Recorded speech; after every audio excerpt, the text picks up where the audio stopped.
Sometimes you have to see to believe and witness history as it unfolds. When the news is breaking, watch with the newsroom of the Washington Post. We explain what's happening and why it matters. Thank you for choosing to watch the headlines as they're being written by our journalists. You can subscribe with a special offer at washingtonpost.com/watch. Subscribing through that link lets everyone hear from the front lines to the control room know that you care about our continued efforts to inform the public, protect the First Amendment, and foster a healthy democracy. We could not do this without you.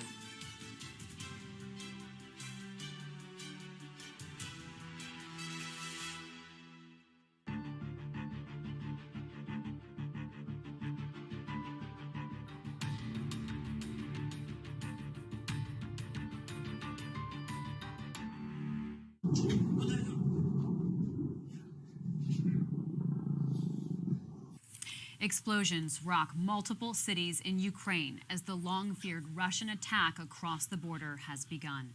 At this hour, there are reports of heavy Russian troop movements and continued fighting. Some Ukrainians are fleeing, others trying to protect themselves in place, and yet others are vowing to fight.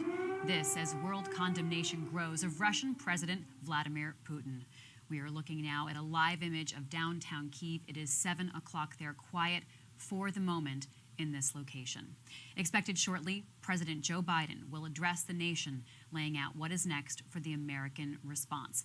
The president issued a statement shortly after the attacks began, calling them, quote, unprovoked and unjustified.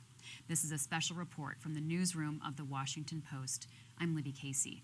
Let's start our broadcast outside the White House with national reporter Hannah Jewell, who has more on what we can expect President Biden to say this afternoon. Hannah? Well, Libby, we're expecting to hear from President Biden at about 12:30 Eastern Time, barring any delays.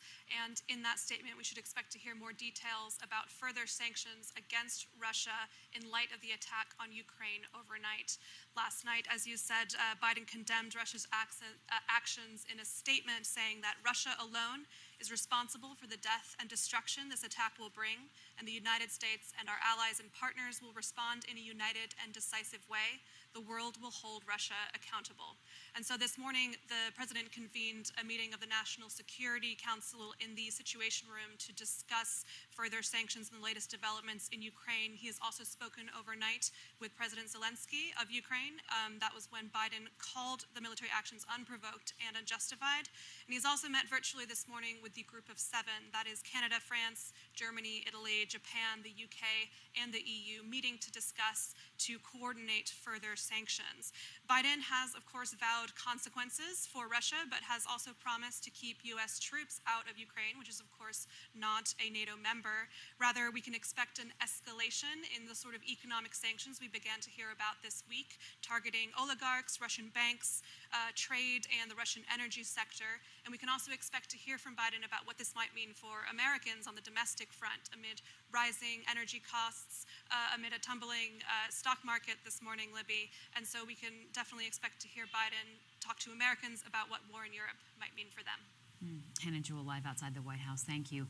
Let's go now to Rhonda Colvin, who's here in the newsroom. Rhonda, we'll talk about what's happening on the ground in Ukraine in just a few minutes. But first, let's go to you for more on what the reaction has been here in the United States among leaders in Congress, as well as the public at large.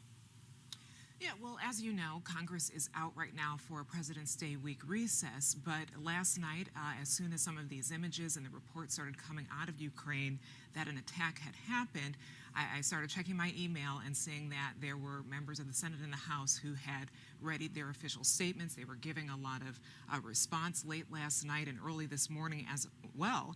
And, you know, I've been tracking what members of Congress have been saying about this weeks ago since this situation seemed to escalate. And it started off with tepid responses that Congress would support Ukraine and that they were calling on sanctions. We know before they left town, they attempted to develop a sanctions package in the Senate. It failed. But last night, I was really startled by some of the bold words that members of the Senate and House were using in their statements. For instance, Mark Warner, who is the senator from Virginia, he also heads the Senate Intel Committee. In his statement last night, he said, "What is happening in Ukraine is a tragedy not only for Ukraine, but but for the Russian people as well, they will pay a steep cost for Putin's reckless ambition in blood and in economic harm. Senator Menendez of New Jersey, he chairs the Foreign Relations Committee in the Senate. Of course, that was Joe Biden's old position there in the Senate. He said, "I am committed to ensuring that the United States upholds our responsibility to exact maximum cost on Putin." So there are a lot of bold words being said. It appears that members of the Senate and the House, they are backing the president right now. You're not seeing too many divisive statements. Many folks on the Hill are standing behind the president in a bipartisan fashion. You'll also remember last week, before they left, members of the Senate, in a bipartisan way, put out a statement saying that they will stand behind the president and they will stand behind the people of Ukraine.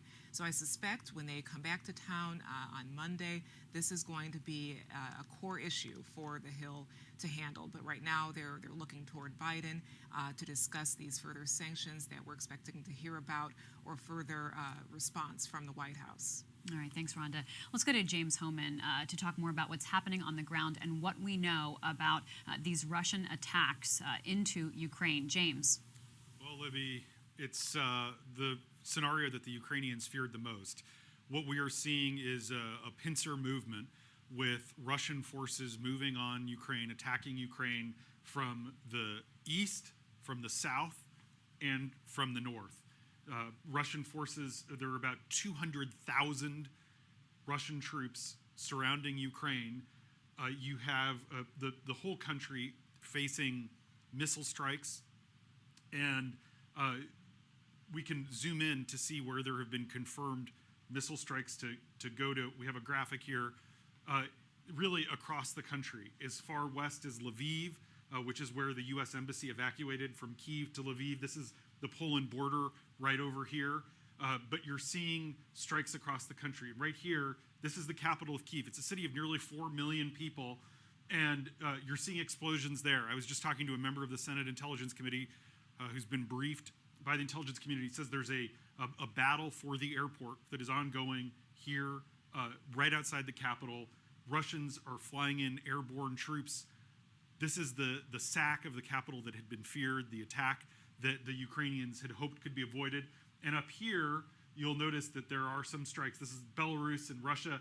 This is Chernobyl, the site of the 1986 nuclear plant meltdown that has left the area unoccupied and uninhabitable. There are reports from the Ukrainians that Russian forces have moved into Chernobyl. It's essentially a large area. There's not a population center so that they can come toward the capital.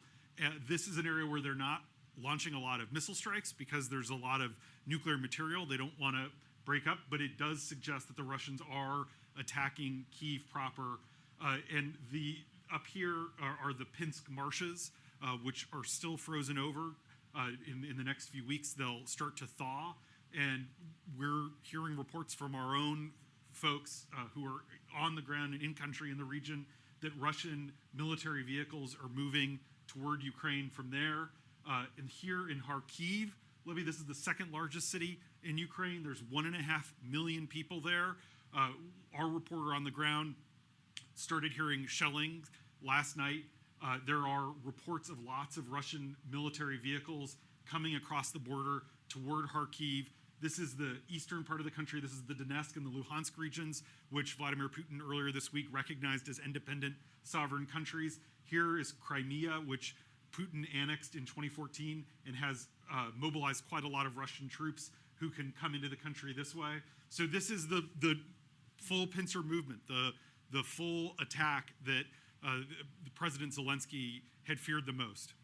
Thank you so much, James. Well, let's go to some of our colleagues who are in those very places that James was just talking about. We have Washington Post colleagues who've been covering the events in Ukraine from the ground, and all of them have had a very uneasy past 24 hours, hearing the sounds of explosions overnight and into the morning. One of those people is video journalist Whitney Shefty. She's been based out of Kyiv for over a month. Whitney, it's so good to see you. First of all, let's start out with what's happening right now. It is now dark there, 7 p.m. What is the mood like? What is the atmosphere like? Are you hearing explosions and attacks? Hey, Libby. Yeah, we have not heard any explosions in quite a few hours, I think. It seems pretty calm right now. A few hours ago, there were air raid sirens, and our hotel shuffled us into the basement where they said it would be safe, and we all stayed for maybe half an hour, and then they shuffled us out. But at the moment, it's very calm. The streets are very, very empty, and just last night we were walking along, and it was bustling here. There are people all over the sidewalks, people at bars and restaurants. The city was vibrant last night, and now it's very, very quiet. People are staying inside, or they've left. So this all started early this morning, around 5 o'clock your time, 5 o'clock in the morning. How did you know that this was underway? What woke you up this morning? Was it alerts on your phone, or was it the sound of explosions? Yeah, so a colleague actually heard some of the sounds of the explosion. She heard, I think, 5 or 6 booms in the distance, and she had the hotel call my room. She's in the hotel as well, but she, called down to the front desk and had them call and wake me up. So I got up pretty quickly, got dressed, because you never know if you're just going to have to leave or what the situation is, and made sure my bags were ready. And then pretty soon I started to hear some of these as well. And it was far enough away that it didn't feel like we were in immediate danger, but we could clearly hear that there were explosions happening. Whitney, what did you see and hear when you were out today? You've been reporting from Ukraine for over a month now. You've been talking to people all along. What was the sense of Ukrainians today? Yeah, today we went to a train station, the main train station here in Kiev, and it was just full of people trying to get out of town, and so many of those people were stuck outside, unable to get tickets, just because everything was sold out. A lot of people were trying to go west because they feel like that's safer, towards Lviv, maybe Poland, but just lots of really frustrated people trying to figure out what they could do. I talked to one woman who had been at the airport, and she had just come from Germany and was on a layover, and all of a sudden here's an announcement that they have to run, that they were told that the airport was being attacked, and were shuffled out of there really, really quickly. And she described this very harrowing, terrifying experience, and then there she was at the train station, unable to get back home. So I think it's been a really tough day for a lot of folks who are just trying to find safe harbor. All right, Whitney Shefty, thank you so much joining us live from Kyiv. Please stay safe, and thanks for all your reporting. Let's go to another one of our colleagues who is on the ground. This is Isabel Krashudian. She's in Kharkiv, which we heard James talking about just a moment ago. That's in the eastern part of the country. Isabel, thank you so much for joining us. First of all, tell us what's happening where you are. What's been happening today? Yeah, so, much like my colleagues in Kyiv, we heard the booms right after, Putin's kind of speech at 6 a.m. Moscow time, 5 a.m., Kharkiv time. There'd been a lot of chatter overnight that, this could be the night. So I was actually already awake when, I saw an alert that Putin was, going to be speaking.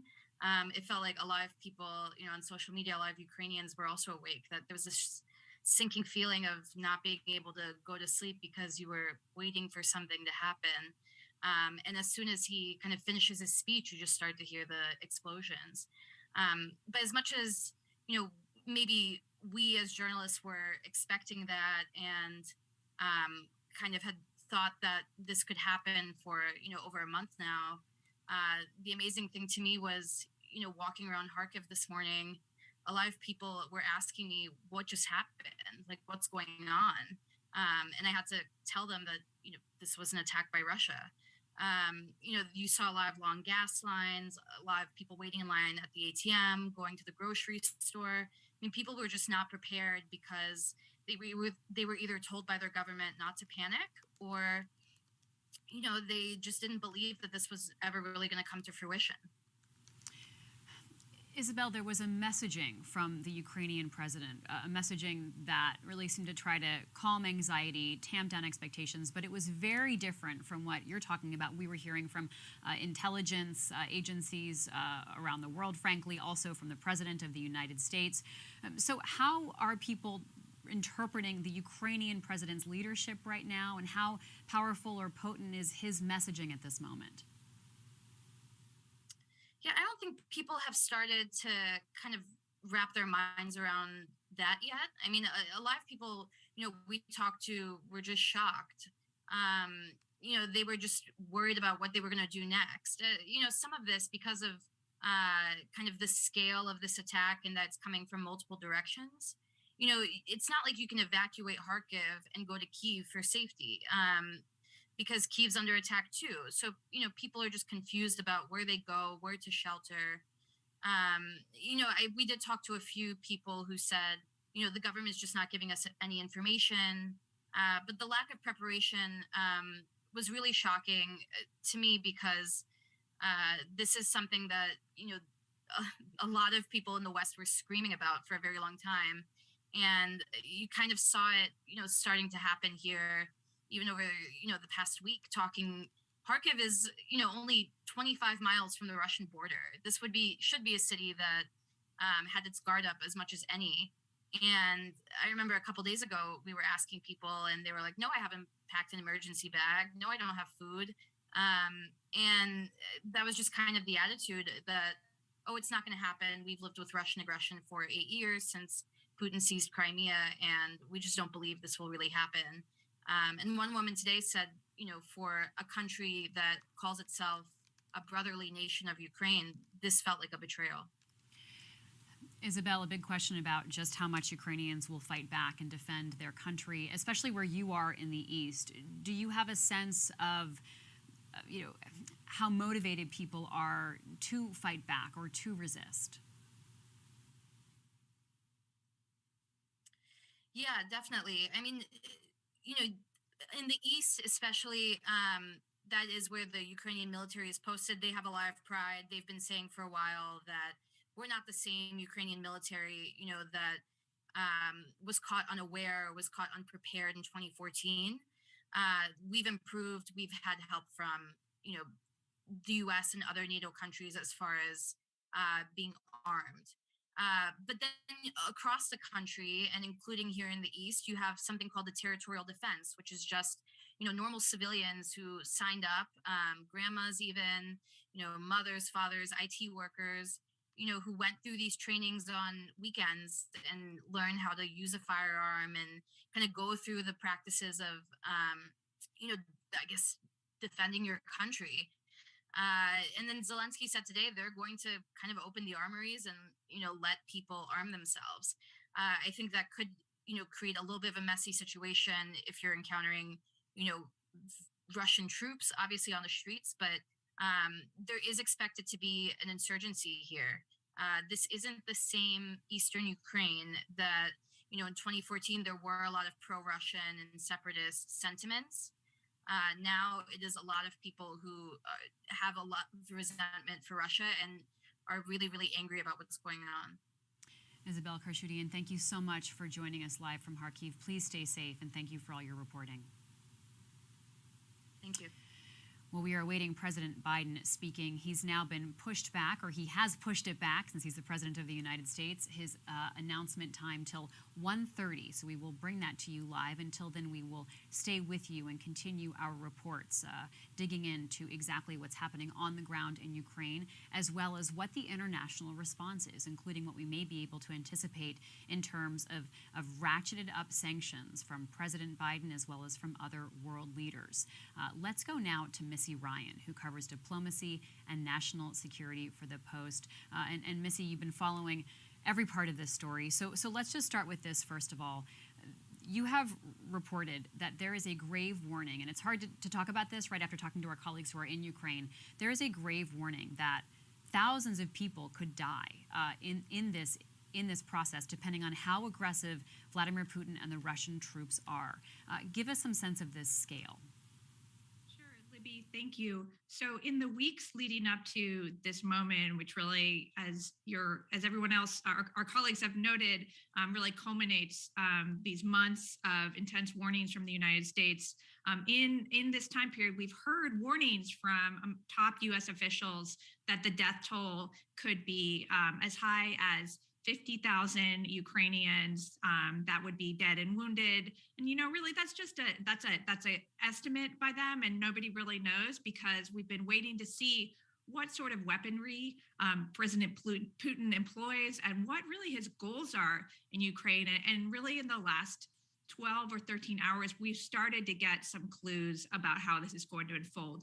The fact that we're seeing these ballistic and cruise missiles being striked, the fact that we're seeing forces push in from Belarus close to Kyiv, the fact that, you've had this intense attack that Isabel was just describing on Kharkiv, really does suggest that the worst could be ahead of us. So the story that we wrote yesterday looked at what the human toll of this could be. And it's something that, as there's been this intense diplomacy happening in recent months, we just wanted to make sure that people were focused on what the Ukrainians really could be experiencing. Civilians in any war situation are going to suffer, and how this potentially could be different than some of the conflicts that we've been focused on in the last 20 years, the counterinsurgency conflicts of the Middle East. Missy, you've just been at a press conference with the Ukrainian ambassador. What can you tell us about what she said? Sure. We heard from Ambassador Markarova, who is Ukraine's ambassador in Washington, and she really had a message of defiance as she addressed reporters here in Washington. She promised that Ukrainians will resist. She acknowledged the possibility that that Russia is attempting or will attempt to decapitate the Ukrainian government, but she said that President Zelensky remains in Ukraine, that he intends to continue governing, continue services, and most importantly, at this very urgent moment, to continue fighting back against President Putin and the forces that he has sent into Ukraine. So she also had a message of sort of an appeal for outside powers to continue their support to Ukraine. Obviously, we're seeing some new sanctions being announced from Europe, and we're expecting there could be more from the United States today as well. But she also mentioned military aid, that she thinks that it's important, just like we've heard from leaders in Kyiv, it's important as this enters a new phase for the military support to continue to the Ukrainian government. It's, remember, they're already massively overmatched by Russia's much larger, much more developed military. So anything that they can get from the West is going to be really important. So, Missy, what is the Pentagon reaction today? Talk to us a bit about, opportunities or responsibilities that the United States has at this point. Exactly. So what we heard from senior defense officials who were briefing reporters over at the Pentagon today was sort of details on this attack. And as Isabel was describing, it is this three-pronged attack, including this pretty overwhelming array of advanced weaponry that is targeting at this stage kind of military sites, command and control sites, and we don't really know how what the impact of that is just yet. But what the Pentagon is saying is that they're going to take under consideration whether the United States needs to take further measures to reinforce its posture and then the NATO posture in Eastern Europe. Remember, the Pentagon said, I think it was earlier this week, that they were going to move additional forces from Germany to Eastern Europe, and they're placing some F-35s in Eastern Europe. And certainly there's the possibility of more of that to come. But again, with the caveat that the Biden administration does not intend to send forces into Ukraine itself. You reported with our colleague John Hudson a couple of days ago about this, essentially a kill list, or a list of people that the Russian government would be intending to kill or put into camps in an invasion. This was a letter that you reported was sent to the United Nations. Talk to us about where it came from and sort of how you verify its significance.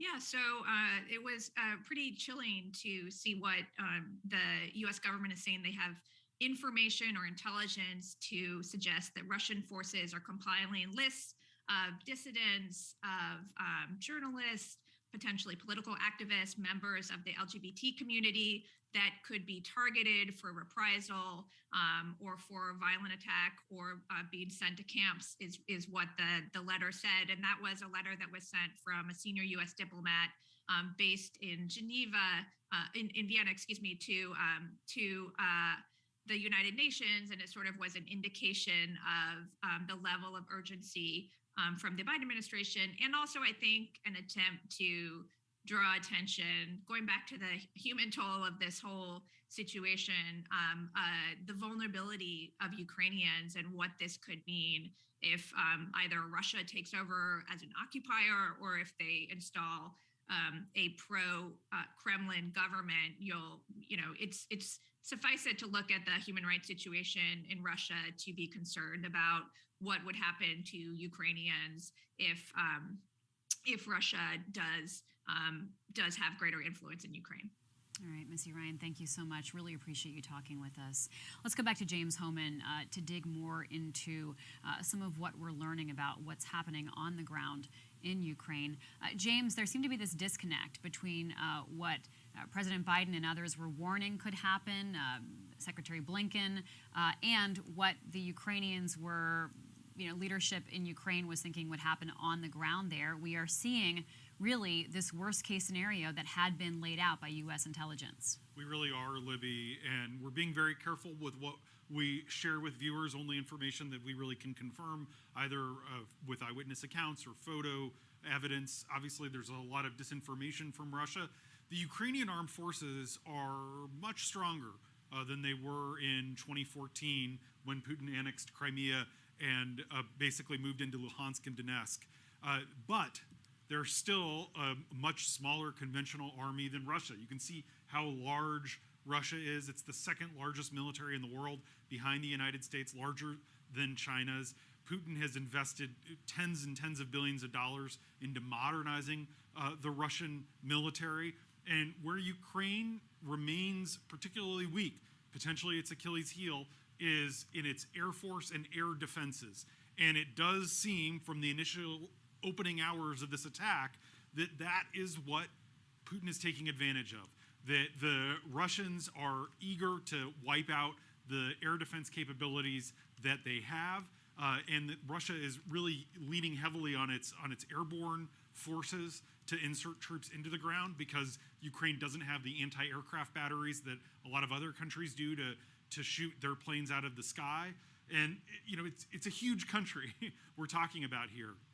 When you look at Ukraine, it's about the size of the state of Texas. If you put the eastern part of Ukraine, we're obviously just heard from Isabel and Kharkiv, the eastern part of Ukraine would be in New York City, the western part of Ukraine would be in Chicago. So it is a large country, which is why Putin has mobilized 200,000 troops, not to mention countless battalions in the Black Sea, to be able to take a country this large. James, let's talk about the messaging that President Putin is giving and what he was saying in the early hours this morning, Russia time, Ukraine time, last night for us here on the East Coast of the United States. Let's talk about his messaging, both the tone of it as well as some of the rhetoric he's using, and then the lies that he's trying to get across to somehow justify Russia's actions. Totally, Libby. So we've now heard really 3 times this week from Putin, and each of his presentations have been unhinged in different ways. We first heard from him on Monday, then there was this meeting that he had with his National Security Council, where he basically pretended like it was an open question about whether they were going to move in. And then there was this speech that was delivered at 5:45 a.m. Moscow time, and it really was really striking.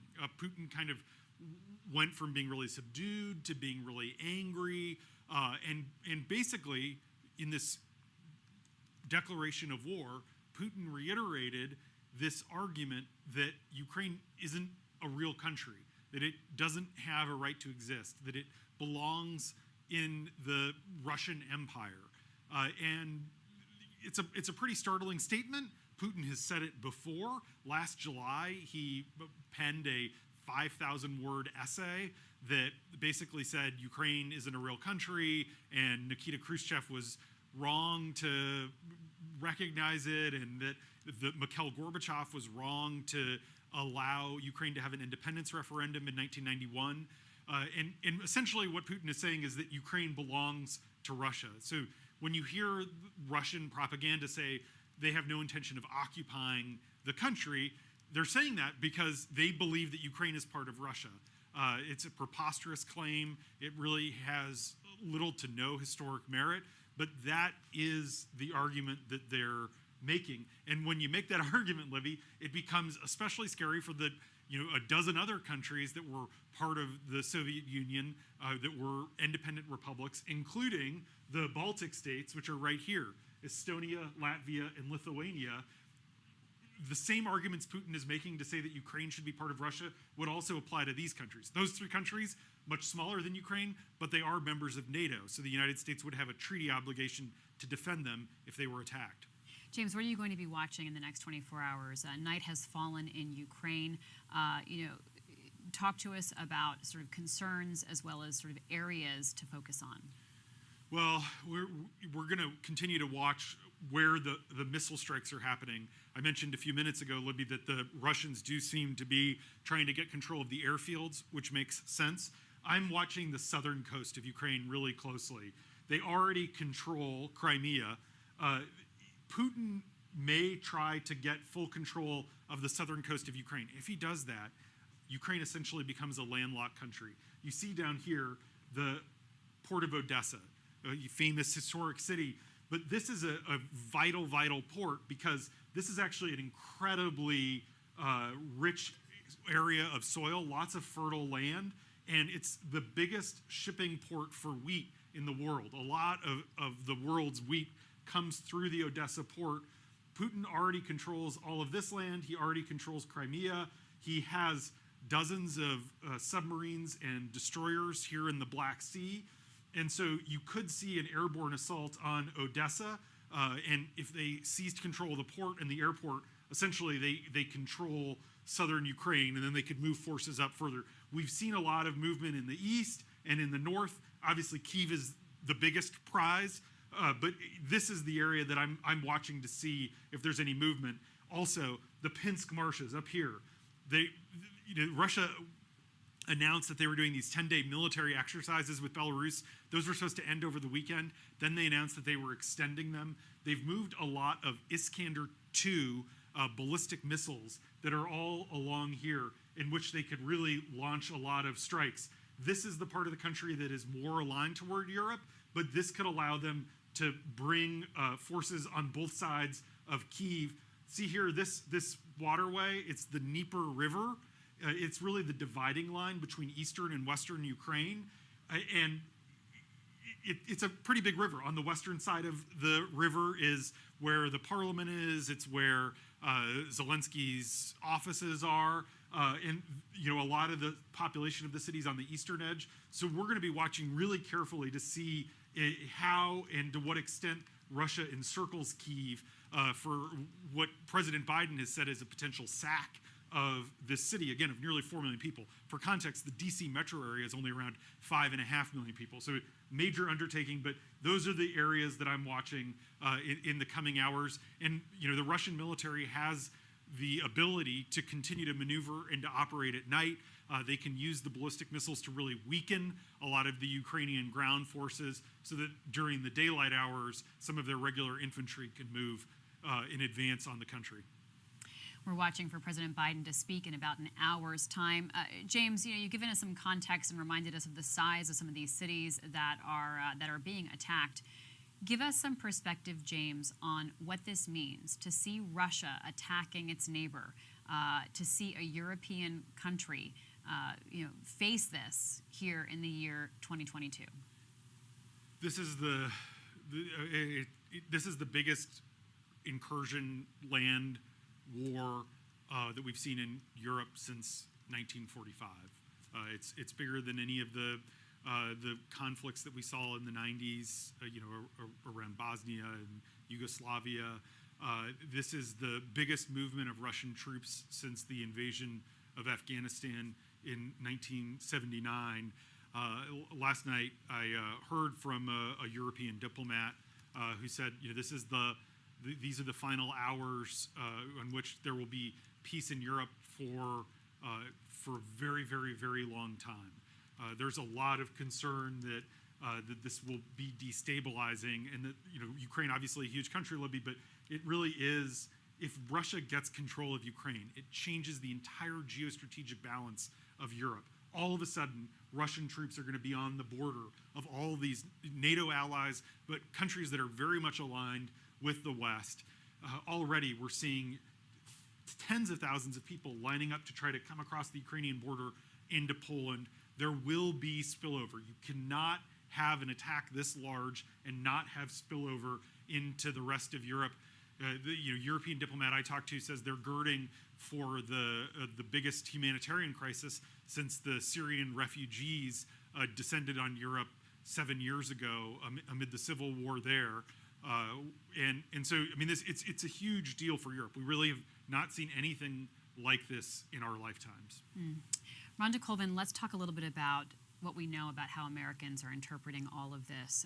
We have been warned by President Biden that Americans could feel pain at the pump, Rhonda. We're seeing the Dow fall into correction. So what is the latest on American attitudes? Yeah, and you're right to mention it, that's been sort of a centerpiece in a lot of his addresses over the last 7 days, that he is preparing Americans for a potential backlash or negative impact here on our soil. How will it affect us? He's talked about cyber attacks. He's talked about this affecting inflation, the rising cost of everything. So he has been pretty upfront with Americans, and that's likely why we'll be a part of what he is going to come out here soon and talk about. But I have been tracking this because it's an interesting question to me, how Americans are feeling about this. We've all been watching this escalate for a number of weeks. Americans have a lot of questions. And there was a new poll that AP did yesterday, and it asked respondents, how big of a role should the U.S. play in any further conflict involving Ukraine? And only about a quarter of Americans say that they want America to be involved in this in a major way. It was about 26%. So that shows you the appetite. But when you look a little bit deeper into that and break that down by political parties, this is what I found interesting. 52% of Democrats say that the U.S. should play a minor role, whereas 54% of Republicans said that the U.S. should play a minor role. In polls about a number of issues, you rarely see that close of a margin between Democrats and Republicans. So it appears that a lot of Americans are on the same page, that they, in the next steps, in the next weeks, months, however long, don't really want to be involved in any major way when it comes to this.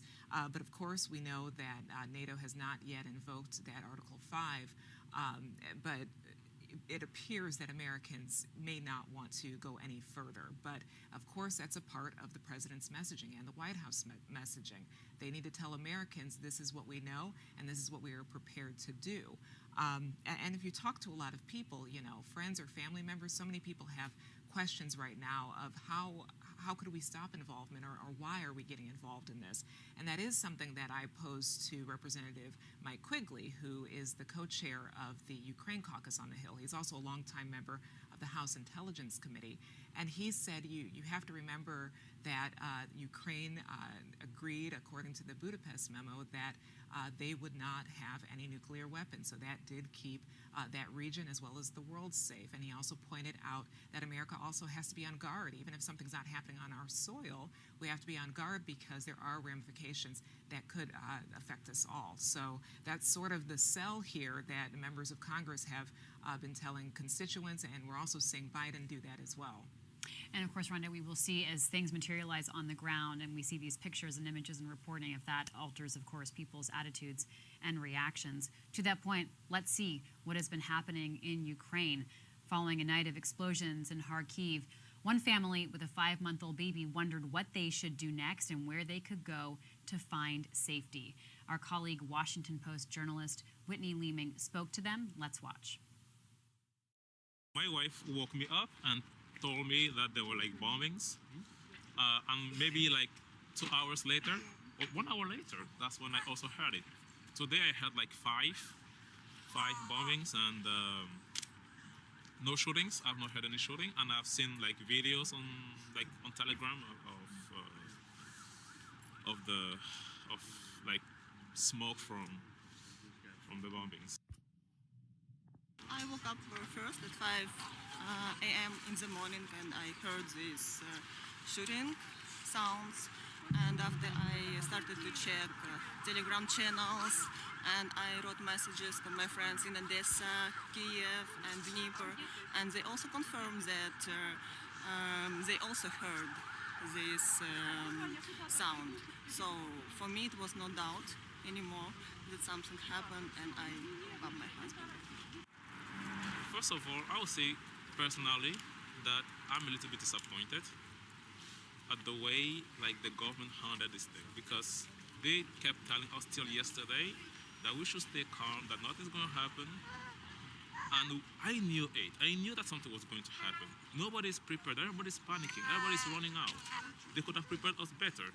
So, like this thing happening now, like just makes me a little bit like, I'll say upset that it was really, and also it was probably prepared. And secondly, I'm upset that the government is saying nothing. Like they're just silent. I have a ticket, and I'm supposed to fly tomorrow in the morning. But now I know that airport in Kharkiv closed, so I don't know what to do. For now, we will see. I don't know even how to describe how we feel. We just like you can't just hope, you know. This like you can't just hope that, you know, like for me, they're a priority. So I just hope that they can go out of here. You know, I'm a man. I can find a way. I can do something. I can hide. I can run. I can do anything. But with a baby, it's impossible. So the sooner they get out of here, the better. Video recorded by our colleague Whitney Leeming, who is there in Ukraine, giving us a sense of what people there are wrestling with. James Hohmann, once again, we hear about this disconnect between civilians saying, I was hearing one message from my Ukrainian government. I was hearing another message perhaps on social media or generally, and now I'm coping with a very abrasive and frightening reality on the ground. Yeah, Libby, and it's so good to see that reporting, painful to watch, because it is a reminder of the human consequences. We're talking about a country of nearly 40 million people who are in a similar boat. This is a much larger country than Afghanistan, where there was obviously so much trauma last August. And one of the things that we are seeing, and we're hearing from the Pentagon and intelligence community and anecdotally from reports on the ground, is continuing Russian cyber attacks. There are these denial of service attacks that have shut down a lot of ATMs in the country. So people are lining up to pull out cash from their ATM because the banks are closed, but the ATMs aren't working. The Russians are cyber attacking a lot of Ukrainian government websites where people might go for services or different paperwork and shutting them down. They're pumping a lot of disinformation into what the Russians call the information space, really conducting information warfare.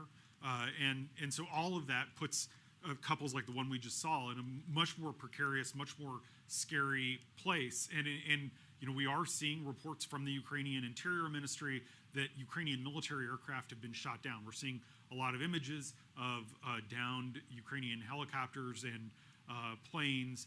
And so, certainly it's not safe right now to fly any kind of commercial aircraft in Ukraine. And in fact, there's a tragic history in recent years of the Russian-provided missiles being used by the separatists to shoot down a commercial airliner in eastern Ukraine. So it's incredibly scary, and it means that the only real way out of Ukraine right now is via the roads. And there's kind of this fog of war. There's so much uncertainty. And a lot of Ukrainians do feel sort of burned. Now, from the perspective of President Volodymyr Zelensky and the Ukrainian leadership, who spent months downplaying the threat and angrily complaining that the U.S. government was saying that an invasion was looming, they didn't want, to see people fleeing the country. They didn't want to see a run on the banks. Or the currency collapse, or foreign investment dry up. And so they gave people false assurances that everything was going to be okay, and they continued to do that through recent days. And sadly, it's sort of what we saw in Afghanistan last summer too, where Ashraf Ghani, the Afghan president, kept saying that the capital of Kabul was going to be fine, and then all of a sudden he fled, and everyone else was left holding the bag. And something similar is happening in Ukraine. Ultimately, it's a challenge for the Ukrainian leadership, because they're going to try to be communicating with their population after spending weeks and weeks telling them that things were going to be okay. Let's go back now to national reporter Hannah Jewell for an update on the president's expected remarks. Hannah. Hi, Libby. So we are still waiting to hear from President Biden about what new sanctions the U.S. may bring against Russia in coordination with American allies. The president has been on the phone today with members of the G7, with President Zelensky, with others, meeting with his national security team. And we're waiting now to hear from him about 1:30 p.m. Eastern Time, about an hour later. We don't know the cause for that delay. But in the meantime, I have been actually messaging with a friend of mine who is Ukrainian. She's currently living in Germany, but her whole family is in Ukraine. And I asked her what she thought that Americans might not understand about what it's like to be Ukrainian right now. She said, she expressed to me her bitterness about at the time of the dissolution of the Soviet Union, Ukraine, actually, the territory that became Ukraine, was home to the third largest nuclear stockpile in the world, and they gave up those nuclear weapons in exchange for guarantees of protection. And she told me, our guarantors lied to us, did not help us to maintain our sovereignty and territorial integrity. Ukrainians feel lied to and betrayed. All these grand words about democracy are worth nothing if a big player, as in Russia, is from the other side and raw resources are not at stake. She talked to me about how there's a lot of this bitterness on the ground, that there have not been, as she's thought it, kept promises of protection for Ukrainian sovereignty. We're still waiting to hear about this next level, more intense sanctions that have been promised all along. Now going to hear about that probably at 1:30 p.m. from the president. In the meantime, people like Anna are hearing from her family, waiting in long lines for gas, ATMs running out of cash, a lot of uncertainty and a lot of fear. Her family's actually from Crimea. Her family home is there, and she worries that if there is retaliation against Russian forces, who are, of course, in the Crimea, occupied since 2014, then that might hit her family home. So really just a lot of fear and uncertainty as we wait to hear from the president. Libby. All right, thank you so much, Hannah Jewell. And as Hannah said, we do expect to see President Biden speak at 1:30 Eastern Time coming up shortly. We will be with you throughout and during that speech, and then on the back end of it to provide some analysis here live from the Washington Post newsroom. Let's bring in national political correspondent Olivier Knox to this conversation. You know, Olivier, Hannah gave us some important history and context there, concessions that Ukraine had made, and there is the question of sort of how does the rest of the world hold its commitments to Ukraine, even though it's not a NATO nation. Talk to us about the relationship between NATO and Ukraine at this moment. Well, she was referring to the Bucharest Memorandum, which was ironically enough signed by Russia and the United States. The relationship with NATO is a really complicated one. Ukraine has been pushing for NATO membership for years and years, and they are technically on something called a membership action plan. So if they meet certain conditions, they would be considered for NATO membership somewhere down the line. Except that now Vladimir Putin has basically imposed a Russian veto on that, because it's unthinkable that Ukraine would be invited to join NATO with its borders in dispute and an occupying force there. And so if you've been listening to the President of the United States for the past weeks, and people on this live stream probably have been, you've heard one consistent refrain, which is that he is beefing up the American presence in NATO countries, but that he will not send American troops to fight Russia in Ukraine. And that's a very important distinction. You know, I want to bring Rhonda into the conversation, James, and then get back to you, Olivier. You know, Rhonda, you were breaking down some of the latest poll numbers for us. I want you to share with us, Rhonda, what stood out the most to you, because Olivier wrote about this in his Daily 202 today. So what stands out the most to you in terms of how Americans are interpreting and digesting what the role of the United States should be? Yeah, it's that first question to the people who were polled, and it's how big of a role do you think the United States should play in this? And it was only 26% of Americans felt that that the U.S. should be involved in this in a major way. So that really gives you some insight on how Americans feel right now. And of course, that question was also broken down and asked among those who are following this closely and those who are not following it as closely. Those who are following this issue closely, whether by media reports or understanding the history of Ukraine and Russia, they believe that the United States should be involved in this in a major way at a higher margin. But it's really that quarter of Americans saying that they really don't want a major role in this. Tells you all, and I'm certain that Biden's aides and the White House understand this. This may be another reason why he has given regular speeches on this in the last few weeks. And you'll recall back in early January when he gave that first of the year press briefing, he did talk about this being an imminent threat. He was very clear about that before, even though there was some criticism that he shouldn't call it imminent, but he has at least been consistent in the ways that he's been talking about this to the American people. So I'm sure that's a part of the calculation with the White House in terms of how transparent they want to be about this, because of course this is coming months after the withdrawal from America's longest war in Afghanistan. Of course, Biden took a lot of criticism for how that was handled. So I'm sure that was top of mind as well too. But again, that statistic kind of tells you all. 26% of Americans say we should not have a major role. So that shows the White House has some work to do when trying to educate and convince Americans that if we play a bigger role, this is why. Olivier, let's go to you for more on that, because you wrote in the Daily 202 about this today, and what kind of a lift the White House and President Biden have to do now, especially, as Rhonda mentioned, coming off the heels of Afghanistan. Right. Well, I think as Rhonda alluded, I think there's the poll we're talking about, Associated Press and ORC poll, suggests that Biden has actually a fair amount of room to run here because, as she noted, the more people find out about what's going on in Ukraine, the more they're willing to embrace a larger U.S. role. One of the frustrations, and I'm sorry to do any media on media violence whatsoever, but one of the frustrations from that poll is that major role, minor role are not defined. And so it's hard to gauge how the poll interacts with Biden's actual policies there. But they have to, and I expect the president to do it not just in his remarks this afternoon, but in the State of the Union, to lay out the stakes, which he's done consistently since January 1st, but also talk to Americans about what they can expect to see. There's a not totally implausible situation in which the United States comes out the way the UK just did with sweeping sanctions that damaged the Russian economy, and Vladimir Putin decides it's time to show off some of his cyber warfare capabilities. We already saw cyber attacks shut down an American pipeline last year. There could be other after effects. Biden has talked about higher gas prices, higher energy prices as a consequence of the economic, I don't want to call it warfare, the economic conflict here, the sanctions. And he's talked a little bit about cyber attacks. But one of the things that stood out to me in that poll is it did not come through that a lot of Americans have been thinking about this as an immediate problem for them. And so I think the president has to talk a little bit about what Americans can expect to see and can expect to experience as a consequence of what is now the largest military conflict in Europe since World War II.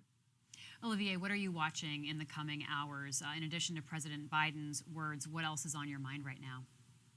Well, I just saw before I came on just some of the news out of the UK of these sweeping British sanctions, and one of the things that I want to go back through that, and because you can get some clues about what the United States will do based on what its allies are doing, and so I want to see which banks the UK went after.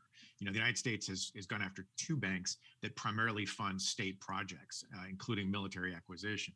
But it has left alone a lot of the largest banks in Russia. So one of the things I want to see is after those smaller banks, is the United States going after the kinds of financial institutions that, if they are hit, ordinary Russians, so to speak, will also feel some of the pain. I'm watching that. Yeah, I'll pause you there because we have some tape of the UK Prime Minister Boris Johnson speaking earlier today. Let's watch what he had to say. President Putin of Russia has unleashed war in our European continent. He's attacked a friendly country without any provocation and without any credible excuse. Today, in concert with our allies, we will agree a massive package of economic sanctions designed in time to hobble the Russian economy. And to that end, we must also collectively cease the dependence on Russian oil and gas that for too long has given Putin his grip on Western politics. Olivier Knox, how important is it that countries sort of work together in unity here in responding to Russia, not just European countries, not just the United States, but other countries as well?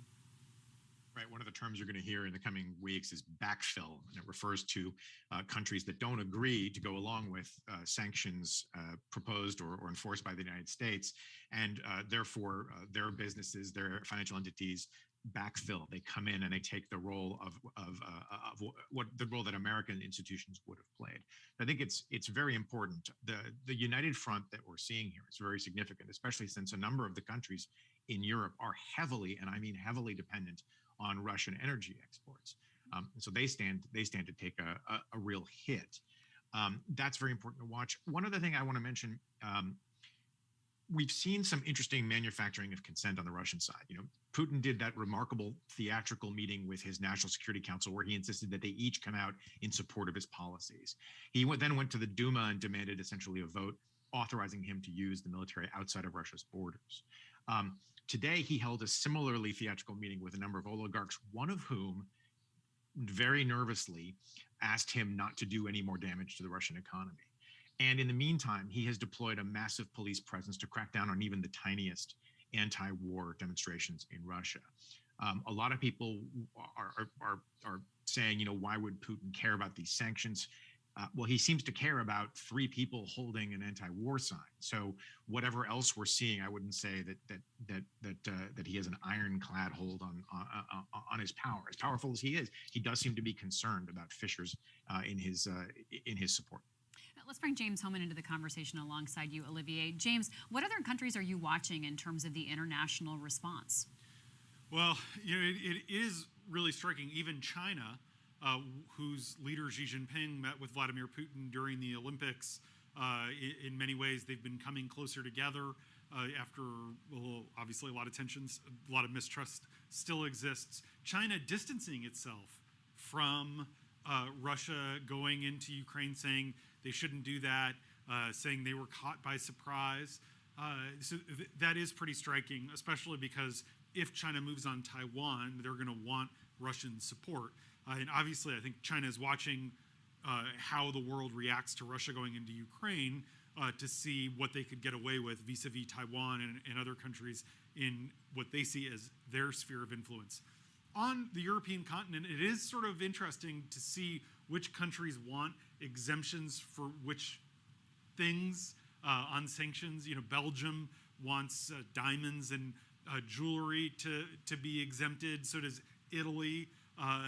There are countries with large financial institutions like Germany that don't want to kick Russia out of the SWIFT financial system, which basically lets them be part of the network to make it easy to transfer money around. Just in the last few minutes, Adam Schiff, the Democratic chairman of the House Intelligence Committee, called for kicking Russia out of SWIFT, which would be a huge step that the White House has been pretty resistant to. But Schiff is someone who has quite a lot of juice with the administration, also a lot of influence on Capitol Hill. But places like London and Berlin with large banks are afraid to take that step, fearing that it could hurt their economy. So far, though, the Biden administration has done a pretty good job keeping everyone, at least publicly, in recent days, projecting a united front. The question then is, how far will the president go? Another thing in that same vein, Libby, that I'll be watching with other countries in the U.S. is that there have never been sanctions imposed personally on Vladimir Putin. After the Russians annexed Crimea, after they interfered in the 2016 election, there were a lot of sanctions on Russian oligarchs, members of Russian intelligence, but there have never been sanctions directly on Putin that really hit him personally in the pocketbook, and that might change. There's some resistance to targeting individual leaders for understandable reasons, among other leaders, but this is one of the big open questions as we wait to hear from President Biden. Olivier, we know that President Biden was speaking with G7 leaders and nations earlier today. Japan is the only Asian member of the G7. Talk to us about the role that Japan plays in this in terms of responding. Our colleague Michelle Yeehee Lee has been reporting on just how that response has been and why it's significant. So we are watching the Japanese Prime Minister. we should be watching Japan. We should also be watching Singapore and Taiwan. These are all exporters of tech to Russia, and they could all be corralled by the White House to cease those exports, and that would hamper Russian industry, it would hamper Russian military and the like. So it is actually really important to watch. If I could just deviate a tiny bit, one of the countries that's interesting to watch is Saudi Arabia, which has categorically rejected Biden's appeals to boost oil production, sort of as a counter to the disruptions that we're going to see because of this conflict. The UAE has also not been especially supportive of the American line, but the Asian component to this, we need to watch it very closely, because in addition to sanctions on banks, in addition to sanctions on individuals, we're going to see export controls at some point here. Maybe in 30 minutes, we may see some export controls, and those could be really damaging as well if the goal is, as various officials have said, to really hobble the Russian economy. All right, thanks so much, Olivier. Let's go now to national security reporter John Hudson, who's joining us from the State Department. John, we had warnings, we had predictions, we had expectations shared with the American public by President Biden, by Secretary Blinken, and by others. How on the nose were they about what could and would unfold? Well, it was very on the nose. And I was traveling with the secretary when he made that last minute stop to the United Nations, where he spelled out in unusual detail just exactly what a Russian invasion would look like, what sort of pretext might happen, and what we might see once Russian troops start moving in. I have to say, when we were watching it, I was struck by how unusual it was to see a Secretary of State spell out something that hadn't happened before. And it seemed surreal, and it seems even more surreal now how closely that has hewed to reality. I mean, exactly what they had said was going to forecast. Statements from pro-Russian separatists calling for the Russians to help them and support them. False accusations of the Ukrainians triggering military action that allegedly had begun this whole event. We hadn't seen any evidence of that, and now as we see, Russian planes buzz by Ukrainian cities and explosions and violence happen, it is a remarkable moment in terms of the precision with which this was forecast by U.S. officials. So, John, how much of a sense of coordination are you getting between what's happening at the State Department and what's happening in other countries in Europe? We were talking about Asia just a few minutes ago, some of the Asian leaders. There seems like there's just like so much conversation happening right now on so many levels through so many diplomatic channels. It is. There's a ton of diplomatic discussions going on right now. You had been getting into this discussion with your previous interviewees about the sanctions game. That's huge. How is the Western coordinated response going to be? How hard is it going to hit the Russians? Then the other level is the political response, and that's happening a lot with officials here at the State Department and then diplomats in the who represent the United States working in New York at the United Nations. I can tell you we had a briefing this morning on how the next steps are going to play out for the United States, and the way that they're going to move this forward is a resolution condemning Russian action at the United Nations that's going to be held up for a vote tomorrow. Now, we have already heard a lot, and I think even casual readers will recall headlines in recent hours about the United States criticizing Russia at the United Nations. What's different about this is that they are going to put forward a resolution.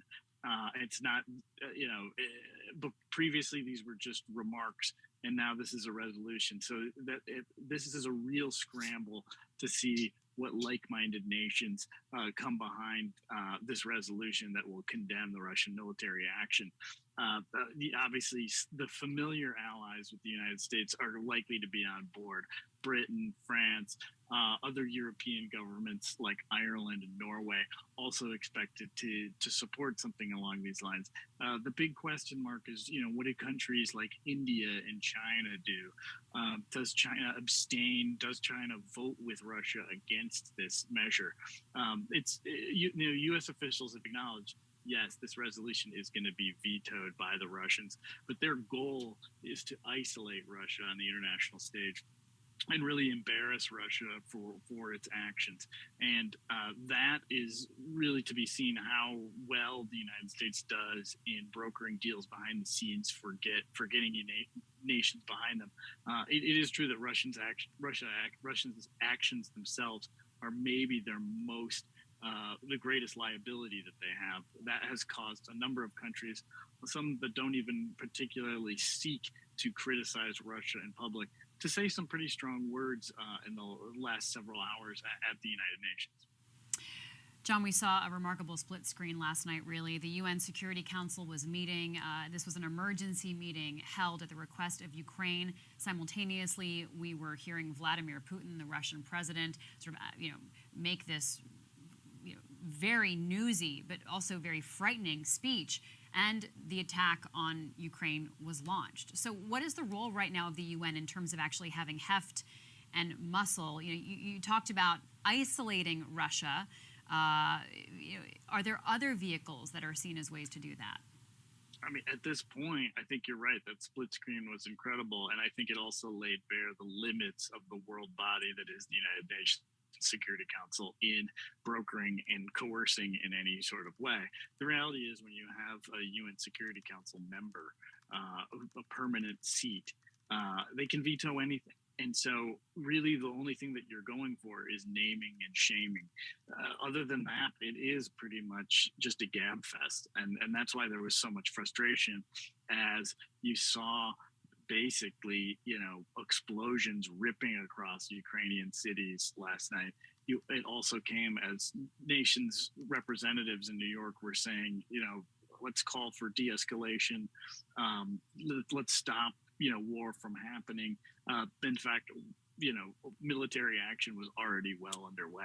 And as a result, you had members coming back and updating their remarks from saying, let's, not go across the Rubicon, and then saying, actually, it has been crossed, and going from warning and pleas for peace to now basically pleas for ceasefire to stop the violence. And that will probably be the next phase as well. Can the Russians be convinced to slow and stop their assault? I think officials here at the State Department and elsewhere have their doubts that Russia is going to stop until they complete what they view as their mission. John, as we've gotten these anticipated moves, as the State Department and other American leaders have said, here's what we expect Vladimir Putin to do, here's what could come next, here's what could come next, and those things have happened. There's obviously been a lot of work put into planning and trying to make decisions based on what they thought Putin would indeed do.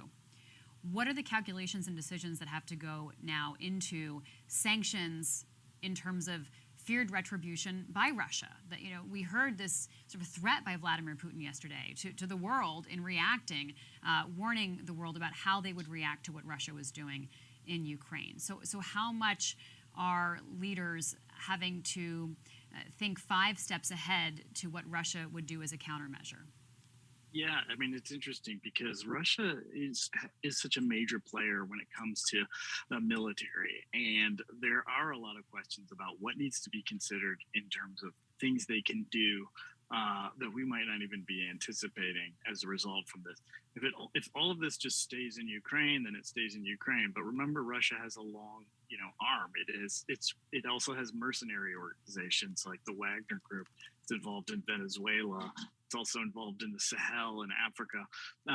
Are the ripple effects going to be wide? I think that is why Putin sent out such a stiff warning when he began this military intervention, saying, if you get in our way, you are going to be hit harder than you've ever been hit before.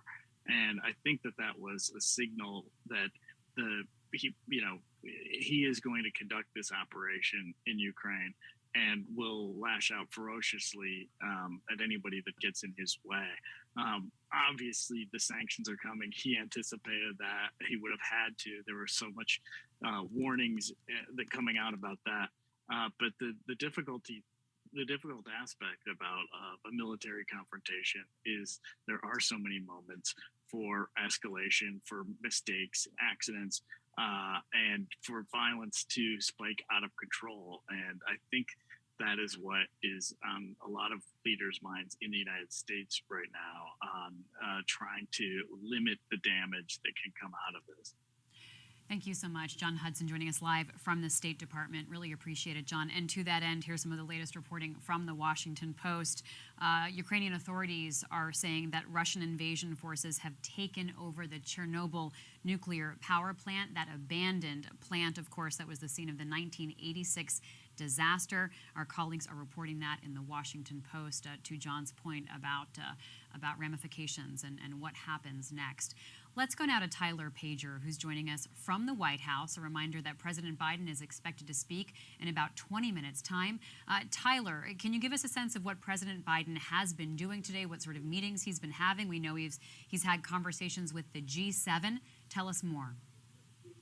Yeah, so he met this morning with his G7 counterparts where they talked about the latest in Russia and Ukraine, and they've agreed to move forward on what he is calling a, quote, devastating package of sanctions and other economic measures to hold Russia to account.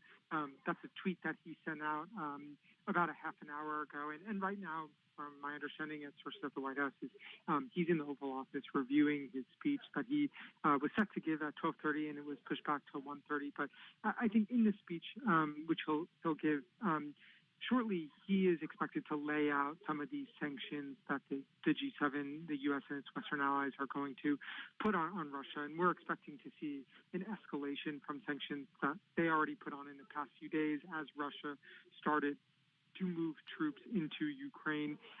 We're expecting a lot more harsher penalties, economic measures to really try to choke off the Russian economy from the rest of the world. And also, I think we're going to hear the president talk about the importance of, territorial integrity and democracy, and what they are calling an unjustified attack from Russia. So, Tyler, how is President Biden and how are his team viewing the role of the United States compared to other countries and other allies who are also making these decisions about sanctions and just how forceful to be against Vladimir Putin and Russia? Yeah, look, I think the United States feels, and President Biden feels, that the U.S. has to play a big role in working with other Western allies, the other G7 countries, to coordinate and collaborate on sanctions. Obviously, with the interconnected nature of the global economy, the U.S. can't institute as harsh penalties by itself as it could with its partners. So I think the president and his national security advisors feel it's incredibly important to work in lockstep with their allies. That is why we haven't heard from the president yet today. Was they had this meeting to kind of find an agreement on which sanctions they were willing to put on Russia. And then we'll hear some more details about those shortly. But I think, this is something the president has talked about throughout his time in office, even as a candidate, that he strongly believes in alliances and ran for president in part to rebuild alliances that he said were shattered under the previous president, President Trump. And so I think this is a time where he is showing that he's working with allies to bring together the most unified response to this attack or these attacks. We're hearing from Tyler Pager, who is live at the White House. You're looking at an image on your screen, a live shot from the White House, also a live shot from Kyiv, where it is after 8 o'clock at night. Tyler, there's so much else on the president's agenda right now, including the State of the Union speech next Tuesday night, and we were anticipating having the unveiling of his pick to be, he hopes, the next Supreme Court justice. What do we know about the rest of the president's agenda right now? Yeah, look, there's obviously quite a hectic time here at the White House for the president. You just listed off two of the biggest things on his plate right now. Those things, at least for the Supreme Court, I think they are still on track to meet the deadline the president imposed of Monday to nominate the replacement for Stephen Breyer. But, I think all hands are on deck as they respond to the situation in Russia and Ukraine, and that is occupying the most of his time. His schedule was quite light in terms of a public schedule this week. There was no travel outside of Washington given the escalating situation in Ukraine. So, I think they're moving ahead on preparations for the Supreme Court and the State of the Union, which he will deliver on Tuesday. But I think again, it's all it runs the risk of being overshadowed by the events in Ukraine. All right, Tyler Pager reporting live from the White House. Really appreciate it. Let's go back to James Hohmann. James, we were talking a few moments ago about this story on Chernobyl, a word that Americans know so well from the 1980s. Ukrainian authorities are warning that this could cause an ecological disaster. They're saying Russian forces have invaded that abandoned nuclear site. Give us some context as to where it is and why this is so significant. Libya, it's really significant because it is on the path to Kyiv. The Chernobyl region's up here. This is Russia. This is Belarus. It's part of what appears to be a Russian effort to take the capital, to topple the government. We know Volodymyr Zelensky, or the Ukrainian government says Volodymyr Zelensky is still in Ukraine. They suggested he's not in Kyiv, but they've declined to say where he is, trying to protect the continuity of government. Now, the reason Chernobyl is really significant, obviously the history, but it's part of a pretty clear shot down to Kyiv. This is not, that far. The Pinsk marshes up here are frozen over right now this time of year. Chernobyl is obviously abandoned, but there are, in 1986, when there was the fallout, clouds of radioactive dust were seen as far as Norway. So there's a lot of concern in Europe about potential explosions here. What I've heard from U.S. defense officials is that the Russian regular forces, they have conscription, they've been called up, but they actually train quite a lot on how to work and operate in radioactive areas, more so than even regular U.S. troops do. And so the Russians are not using ballistic missiles as they move in. And we've heard from the Ukrainian government that National Guardsmen, so not Ukrainian regular army, but the National Guard, is clashing with the Russian troops as they fight for control over Chernobyl and make their way toward Kyiv. And again, this is the Dnieper River. It's a legit river, and Russia appears to be attacking so that they can really surround the city, and if necessary, if the city doesn't capitulate, then sack Kyiv, the capital, a city of nearly 4 million people. Thank you so much, James. Rhonda Colvin, let's go to you for more on congressional leaders' reaction. A lot of Republicans were taking a very hawkish approach and asking for steep sanctions. Not all Republicans, though, including President Donald Trump, the former president, really going out on a limb and almost siding, frankly, with Vladimir Putin in the last couple of days. But let's talk about leadership in Congress and how they're reacting. Yeah, that's right. And to point out again that Congress is out, both the Senate and the House are on a week-long break, so they're mostly all in their districts right now.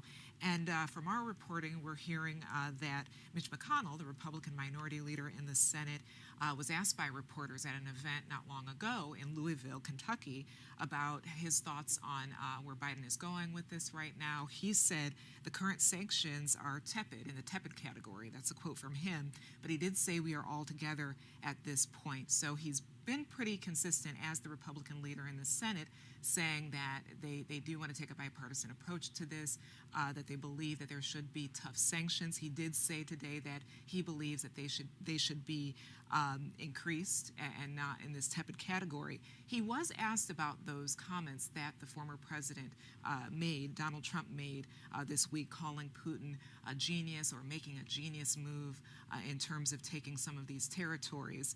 And Mitch McConnell said Putin is a bad guy. We need to stop him. So he is not agreeing with the former president on this. And this is something to watch in the weeks and months ahead, how some of the former president's allies and supporters on the Hill, how they're going to treat this. Already we've seen many Republicans stand with the Democrats and saying the same things, that the U.S. needs to support Ukraine, they need to go up against Putin. But you'll remember, Russia has been a part of our congressional politics for the last several years. Let's think back to the special counsel's report, the Robert Mueller report, looking into the interference in the 2016 election. You had a lot of Republicans on the Hill standing opening by President Trump saying that this was a witch hunt, that Russia didn't do this. Now they're kind of put in a place where they're going to have to either side with Democrats and Biden and show support for the White House on any moves against Russia, or go back to those type of statements. And I'm not seeing any indication that they are going back to those types of statements, but this is putting them in a very interesting place right now, especially as we are heading into primary season, midterm election season, where before all of this, most Republicans on the Hill, both in the House and the Senate, had their plans on how they were going to attack President Biden in hopes that they could take over the House and Senate again. But right now they're in a position where they're going to perhaps have to agree on some things when they get back in town and as the weeks and months ahead play out.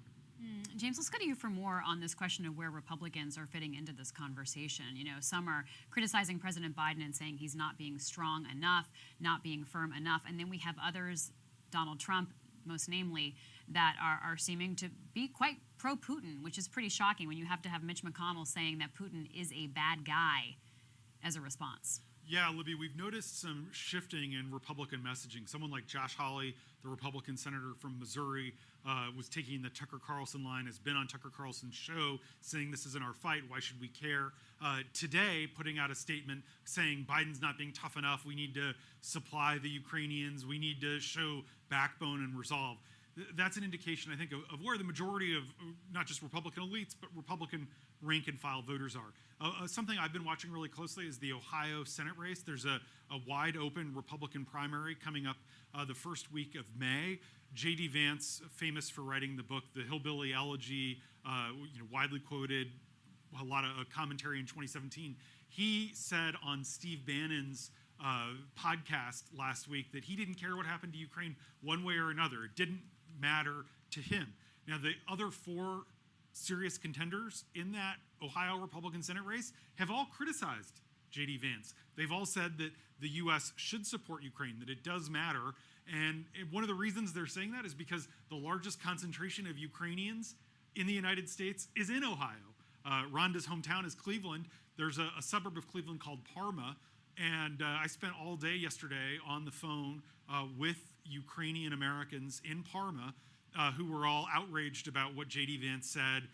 Were all determined to do anything they could to support the other Republicans. Traditionally, ever since FDR and Stalin agreed at Yalta to give Ukraine to the Soviets, the Ukrainian American population has tended to vote Republican, but support for Ukraine actually has been, since World War II, very bipartisan.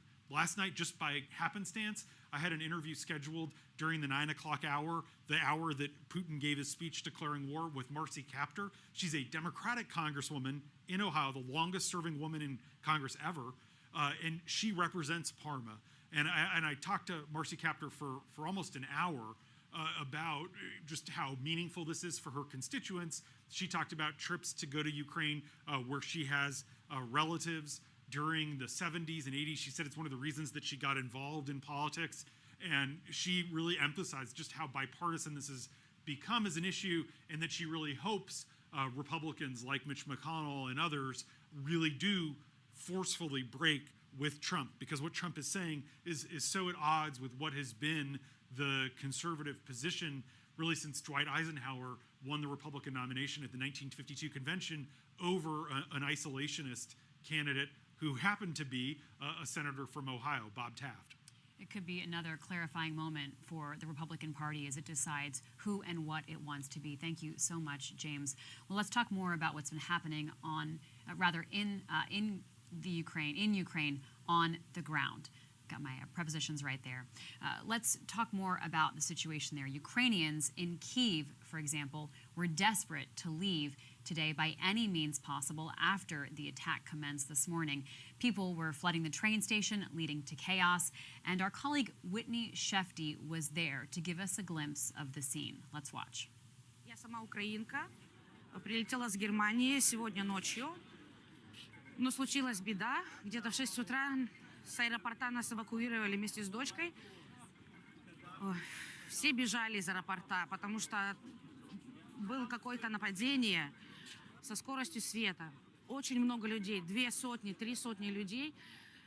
на улице, не знали, куда идти. Автобусы не ходят, машины мало пробегают рядом. И потом мы услышали взрывы какие-то, какую-то стрельбу. Как можно дальше мы бежали от этого аэропорта. Это было реально очень страшно. Я сейчас говорю, меня реально трясет. Ми працюємо тут в Києві. Були в хостелі, з дому подзвонили, що на Краснопольській границі стріляють. І ми зібралися, почали збиратися їхати додому. Ну так як виїхати ми не можемо, ми стоїмо і не знаємо, що нам робити. Дома маленькі діти. Ну, ми прокинулись від вибухів, було чутно. Спершу десь 5 вибухів, потім ще декілька, ну не зрозуміло, чи то були. Тому ми злі, але ми прагнемо миру і ну допоможе нам Бог. Страх, тривога і дуже переживаємо за дітей, тому що у нас границя дуже близько дома. Потом, когда узнали, что поезда отменяются, много людей выходило отсюда и плакало просто. Потому что все движение, даже украинское внутреннее движение поездов было закрыто. Ну, сегодня как бы мы ожидали этого, понимаете, как? Мы ожидали этого, но все равно как бы страшно. У меня вот сейчас муж на 16-м этаже в Броварах, в квартире, понимаете, он инвалид. И без меня он не может выйти. И старшая дочка у меня в Мариуполе. Вот мы сейчас звоним, созваниваемся. И где они? Раховки. Да, внучку. Я встречаю внучку. И хочу забрать в Бровары, потому что в Мариуполе, если поезда не будет, она не уедет. Я живу на Украине, еду в Кировоград, но на Кировоград вообще нету никаких билетов. Мне приходится ехать в объездную, на Знаменку. У меня был заказан автобус, а автобус не пускают в Київ. Поїдемо спершу на метро до окраїн міста, звідти спробуємо на автівки на маршрутному бусику. Варіантів в нас небагато, ті кішки зроблена операцію, їй потрібно в тепло, тому...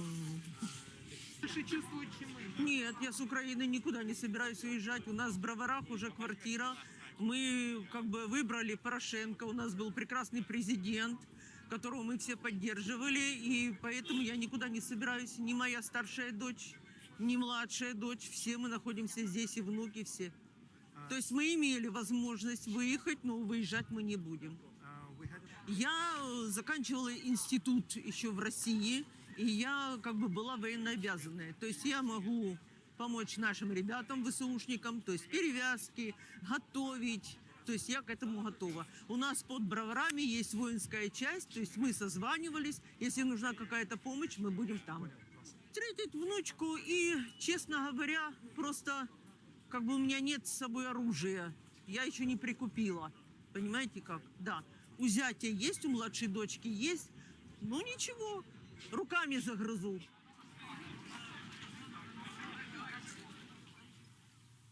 Reporting by Whitney Shefty in Ukraine. Just incredible to hear what Ukrainian citizens are talking about and thinking about in Kyiv. That last woman talking about her own training, offering that she could have medical assistance and threatening that she will kill people, strangle people with her bare hands if it comes to that, giving us a sense of the heightened emotions and intensity and really the threat that people are feeling in Kyiv today. Let's go to Karin Demerjen, who covers national security for the Post, joining us now. Karin, you know, it's one thing to talk about the sanctions and sort of the world powers, but then when you see our colleagues reporting from on the ground, talking to citizens who are confused and angry and scared, it really does bring it home. How much of President Biden's message right now has to be getting back to those basics of what it means to see Russia attack its neighbor and this conflict happen in Europe? I mean, a large part of it does. A large part of it needs to be making the American people kind of connect to this in both ways of, you know, being prepared for what the domestic fallout is going to be at home, but also of why we should care. You know, last night there was speeches by the Ukrainian president, by the Russian president too, obviously, when he was announcing the invasion.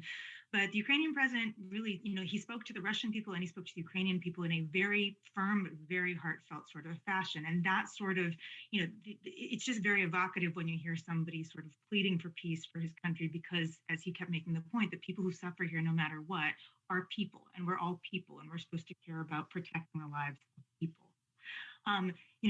So clearly the president is going to have to take a twofold approach here. He's going to have to both make the American people feel that in a way that, takes a population that is a population that is kind of tired of war and a little bit tired of geopolitics, and makes them understand why this is such a big deal and something that they have to get behind.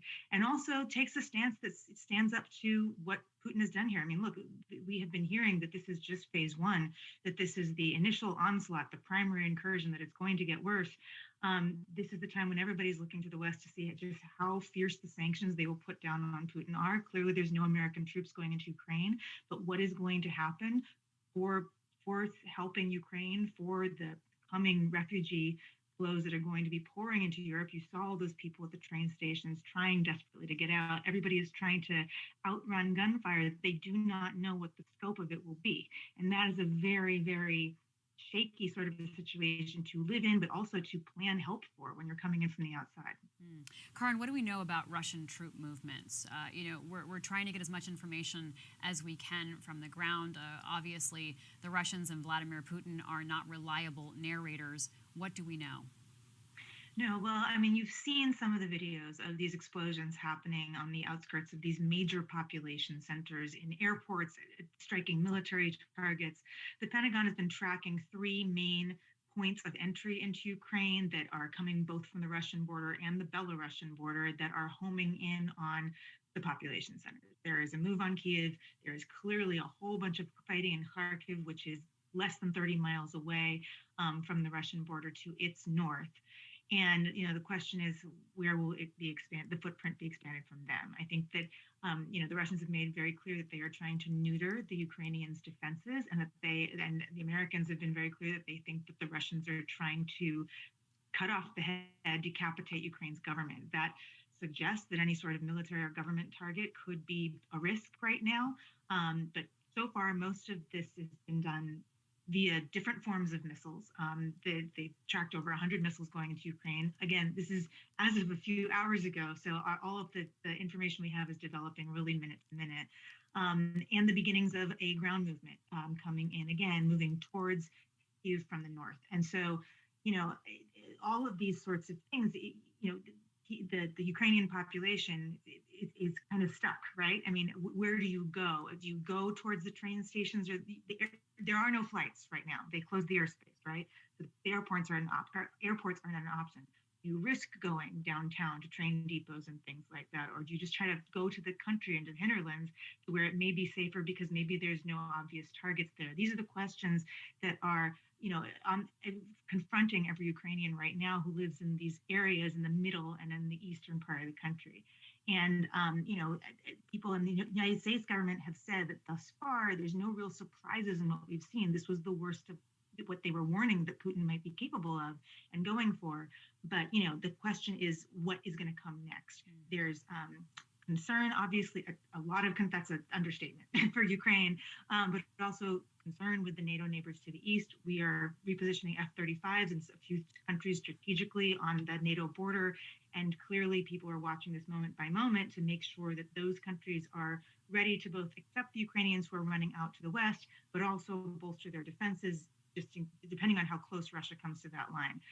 But right now, that does seem to be the missile action, the ground movement from the north, from the Belarusian front is what they are tracking.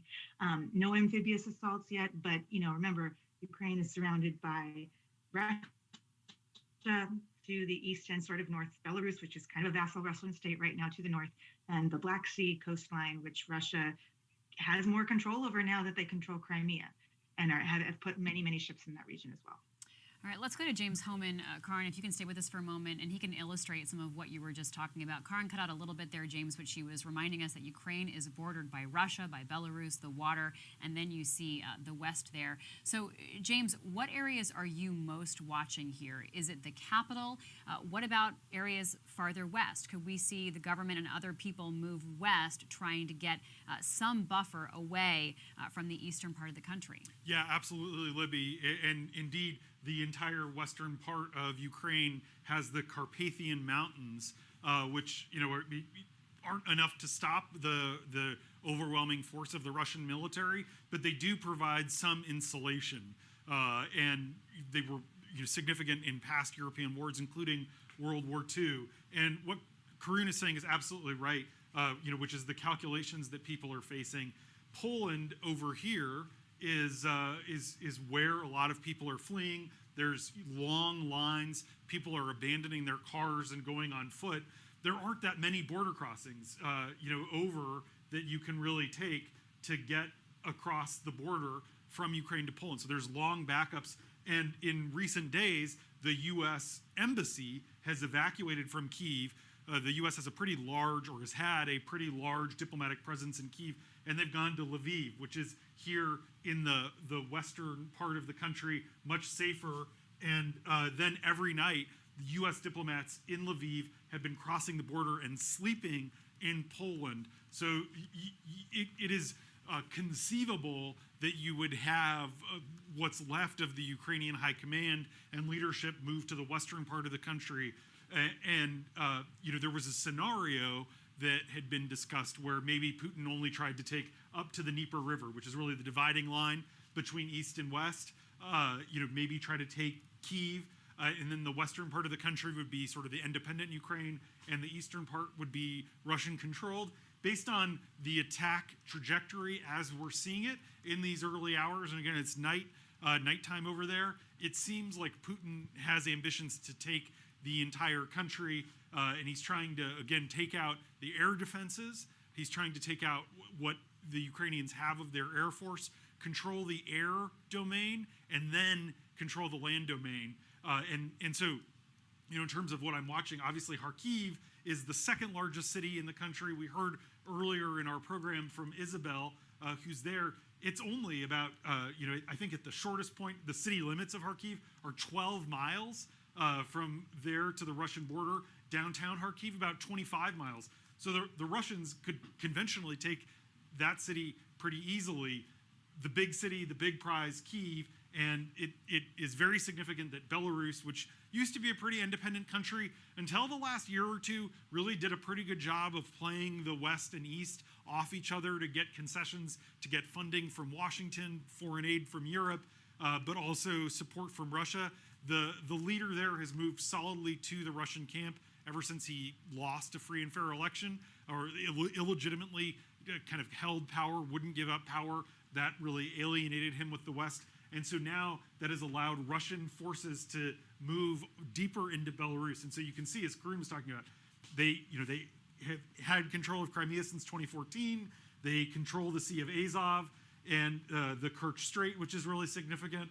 And so they're coming in from every direction, or I guess north, east, and south.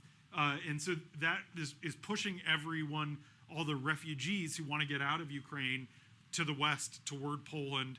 And that's where our F-35s are. That's where we have about 3,500 U.S. troops. There's a story in our newspaper today about a concert venue right across the border in Poland, where a lot of famous musicians have performed. Right now, it's full of cots for U.S. troops who are preparing for any potential spillover. That is where you get into the risk of potential escalation, and Putin is being obviously crazy, but he is rational.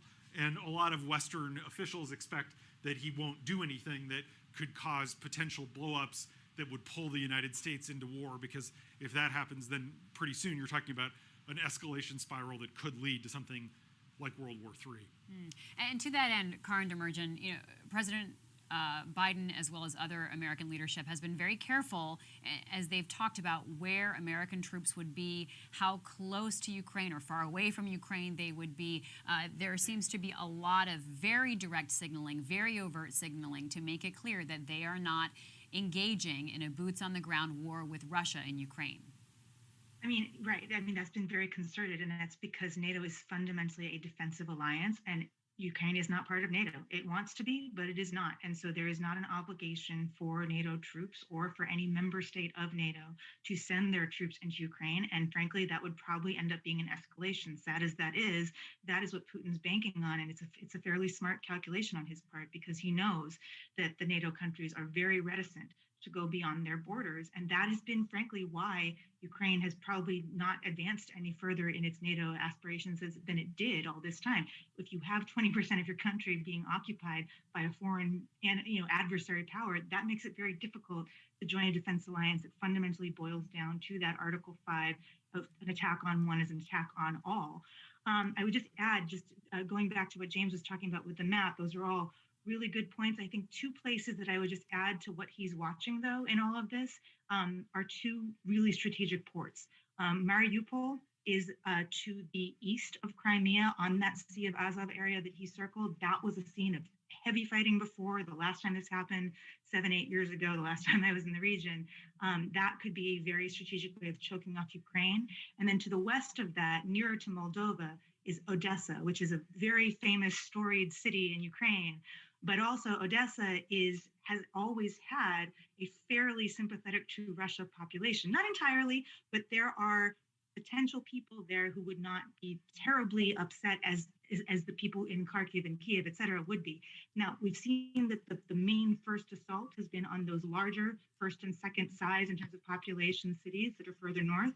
But if you watch those two places to the south also, that could indicate how far Putin intends to go with this and how strategic he intends to be about it. Because Odessa, that's a foothold that's very near the west. It's a seacoast, but it would change the stakes of where this ends up going and how far it goes, and what the Ukrainians do in response. Because again, Russia's got a lot of firepower and a lot of boots and a lot of sailors ready to go at this, but holding a country like the size of Ukraine with a population that's as resistant to that sort of dominance as Ukraine at a time when the Western world may be sanctioning you extremely heavily, that also is a potentially untenable situation for Russia. So this is a whole bunch of unknowns here about how that is going to go forward. Rhonda Colvin, we're expecting President Biden to speak shortly. Set us up for what we should be listening for.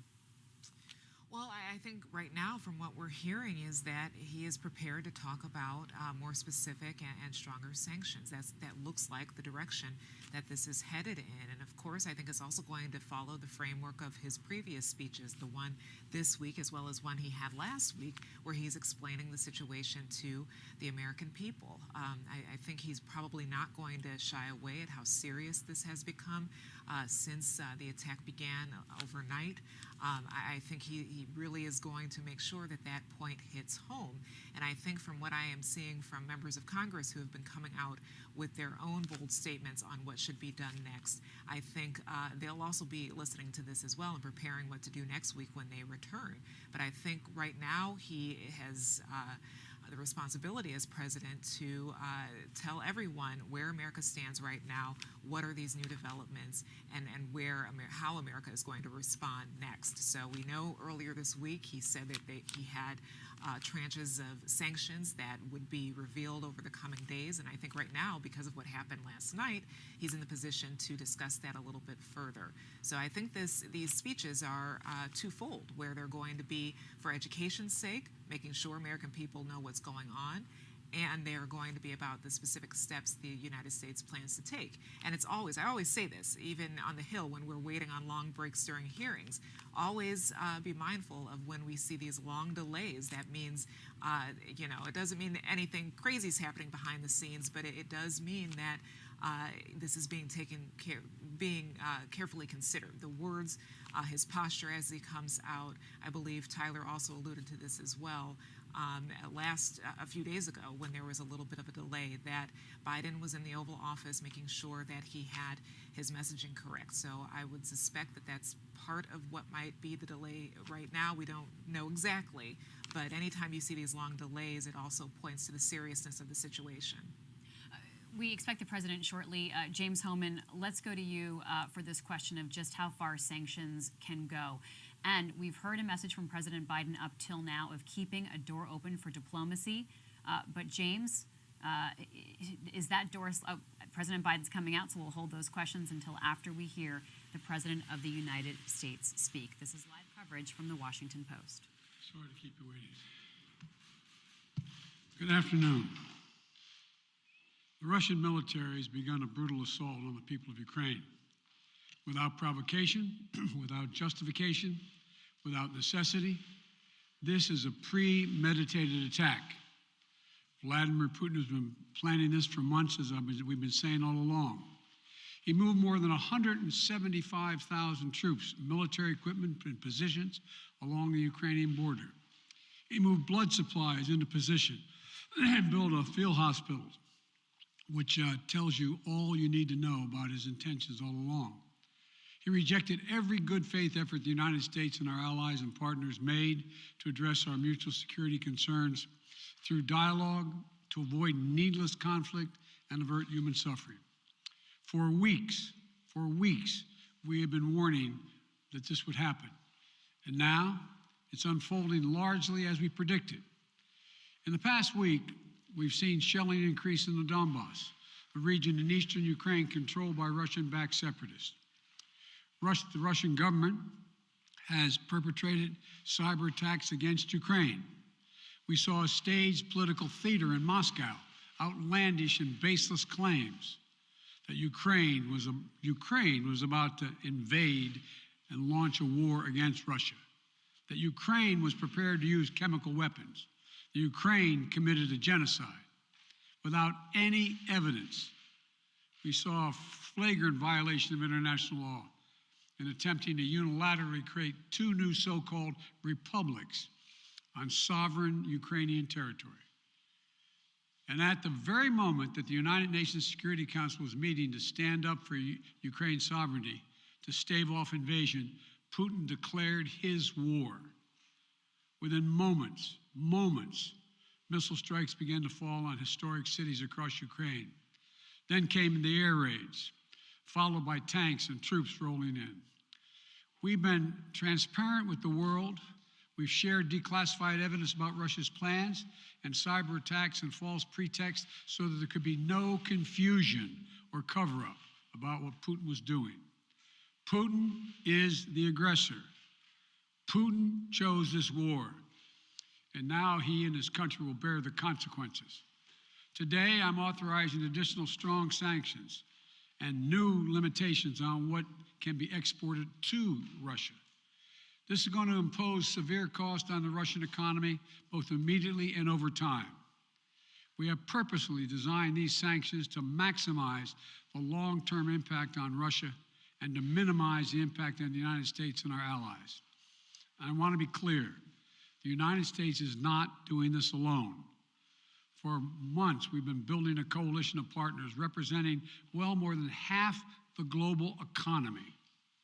27 members of the European Union, including France, Germany, Italy, as well as the United Kingdom, Canada, Japan, Australia, New Zealand, and many others, to amplify the joint impact of our response. I just spoke with the G7 leaders this morning, and we're in full and total agreement. We will limit Russia's ability to do business in dollars, euros, pounds, and yen to be part of the global economy. We'll limit their ability to do that. We're going to stunt the ability to finance and grow the Russian military. We're going to impose and we're going to impair their ability to compete in high-tech 21st century economy. We've already seen the impact of our actions on Russia's currency and the ruble, which early today hit its weakest level ever in history. The Russia stock market plunged today. The Russian government borrowing rate spiked by over 15%. In today's actions, we've now sanctioned Russian banks that together hold around $1 trillion in assets.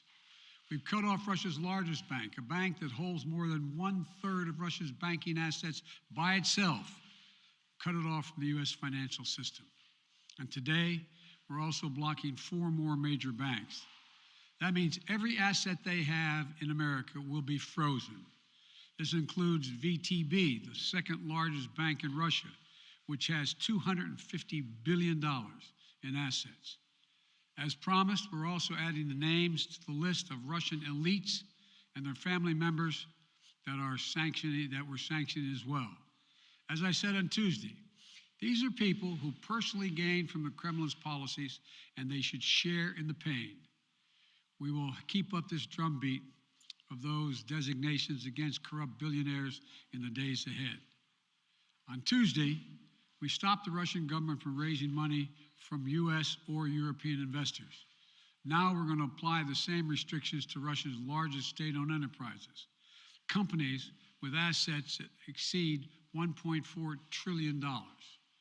Some of the most powerful impacts of our actions will come over time as we squeeze Russia's access to finances and technology for strategic sectors of its economy and degrade its industrial capacity for years to come. Between our actions and those of our allies and partners, we estimate that we'll cut off more than half of Russia's high-tech imports. It will strike a blow to their ability to continue to modernize their military. It'll degrade their aerospace industry, including their space program. It'll hurt their ability to build ships, reducing their ability to compete economically. And it will be a major hit to Putin's long-term strategic ambitions. And we're preparing to do more. In addition to the economic penalties we're imposing, we're also taking steps to defend our NATO allies, particularly in the East. Tomorrow, NATO will convene a summit. We'll be there to bring together the leaders of 30 allied nations and close partners to affirm our solidarity and to map out the next steps we will take to further strengthen all aspects of our NATO alliance. Although we provided over $650 million in defensive assistance to Ukraine just this last year, let me say it again. Our forces are not and will not be engaged in the conflict with Russia in Ukraine. Our forces are not going to Europe to fight in Ukraine, but to defend our NATO allies and reassure those allies in the East. As I made crystal clear, the United States will defend every inch of NATO territory with the full force of American power. And the good news is, NATO is more united and more determined than ever. There is no doubt that the United States and every NATO ally will meet our Article 5 commitments, which says that an attack on one is an attack on all. Over the past few weeks, I ordered thousands of additional forces to Germany and Poland as part of our commitment to NATO. On Tuesday, in response to Russia's aggressive action, including its troop presence in Belarus and the Black Sea, I've authorized the deployment of ground and air forces already stationed in Europe to NATO's eastern flank allies, Estonia, Latvia, Lithuania, Poland, and Romania. Our allies have also been stepping up, adding the other allies, the rest of NATO, adding their own forces and capabilities to ensure collective defense. And today, within hours of Russia's unleashing its assault, NATO came together and authorized and activated an activation of response plans. This will enable NATO's high readiness forces to deploy and when and where they are needed to protect our NATO allies on the eastern boundaries of Europe. And now I'm authorizing additional U.S. force capabilities to deploy to Germany as part of NATO's response, including some of the U.S.-based forces that the Department of Defense placed on standby weeks ago. I've also spoken with Defense Secretary Austin and Chairman of the Joint Chiefs, General Milley, about preparations for additional moves should they become necessary to protect our NATO allies and support the greatest military alliance in the history of the world, NATO. As we respond, my administration is using the tools, every tool at its disposal, to protect American families and businesses from rising prices at the gas pump. You know, we're taking active steps to bring down the cost, and American oil and gas companies should not exploit this moment to hike their prices to raise profits. You know, in our sanctions package, we specifically designed to allow energy payments to continue. We are closely monitoring energy supplies for any disruption. We've been coordinating with major oil producing and consuming countries toward our common interest to secure global energy supplies. We are actively working with countries around the world to elevate collective release from the strategic petroleum reserves of major energy consuming countries. And the United States will release additional barrels of oil as conditions warrant. I know this is hard and that Americans are already hurting. I will do everything in my power to limit the pain the American people are feeling at the gas pump. This is critical to me. But this aggression cannot go unanswered. If it did, the consequences for America would be much worse. America stands up to bullies. We stand up for freedom. This is who we are. Let me also repeat the warning I made last week. If Russia pursues cyber attacks against our companies, our critical infrastructure, we are prepared to respond. For months, we've been working closely with the private sector to harden our cyber defenses, sharpen our ability to respond to Russian cyber attacks as well. I spoke last night to President Zelensky of Ukraine, and I assured him that the United States, together with our allies and partners in Europe, will support the Ukrainian people as they defend their country. We'll provide humanitarian relief to ease their suffering. And in the early days of this conflict, Russia propaganda outlets will keep trying to hide the truth and claim success for its military operation against a made-up threat. But history has shown, time and again, how swift gains in territory eventually give way to grinding occupations, acts of mass civil disobedience, and strategic dead ends. The next few weeks and months will be hard on the people of Ukraine. Putin has unleashed a great pain on them, but the Ukrainian people have known 30 years of independence. They've repeatedly shown that they will not tolerate anyone who tries to take their country backwards. This is a dangerous moment for all of Europe, for the freedom around the world. Putin has committed an assault on the very principles that uphold the global peace. But now, the entire world sees clearly what Putin and his Kremlin allies are really all about. This was never about a genuine security concerns on their part. It was always about naked aggression, about Putin's desire for empire by any means necessary, by bullying Russia's neighbors through coercion and corruption, by changing borders by force, and ultimately by choosing a war without a cause. Putin's actions betray his sinister vision for the future of our world, one where nations take what they want by force. But it is a vision that the United States and freedom-loving nations everywhere will oppose with every tool of our considerable power. The United States and our allies and partners will emerge from this stronger, more united, more determined, and more purposeful. And Putin's aggression against Ukraine will end up costing Russia dearly, economically and strategically. We will make sure of that. Putin will be a pariah on the international stage. Any nation that countenances Russia's naked aggression against Ukraine will be stained by association. When the history of this era is written, Putin's choice to make a totally unjustifiable war on Ukraine will have left Russia weaker and the rest of the world stronger. Liberty, democracy, human dignity, these are the forces far more powerful than fear and oppression. They cannot be extinguished by tyrants like Putin and his armies. They cannot be erased by from people's hearts and hopes by any amount of violence and intimidation. They endure. In the contest between democracy and autocracy, between sovereignty and subjugation, make no mistake, freedom will prevail. God bless the people of a free and democratic Ukraine. May God protect our troops. Mr. President. Associated Press, Zeke. So do you have any plans to speak with President Putin at this point? And what interactions have you had with the Russian government? I heard the first part. Do I have any plans to speak with Putin at this point? And what? What communications have you had with the Kremlin as far as military operations in Ukraine and making sure this does not spiral into a larger conflict?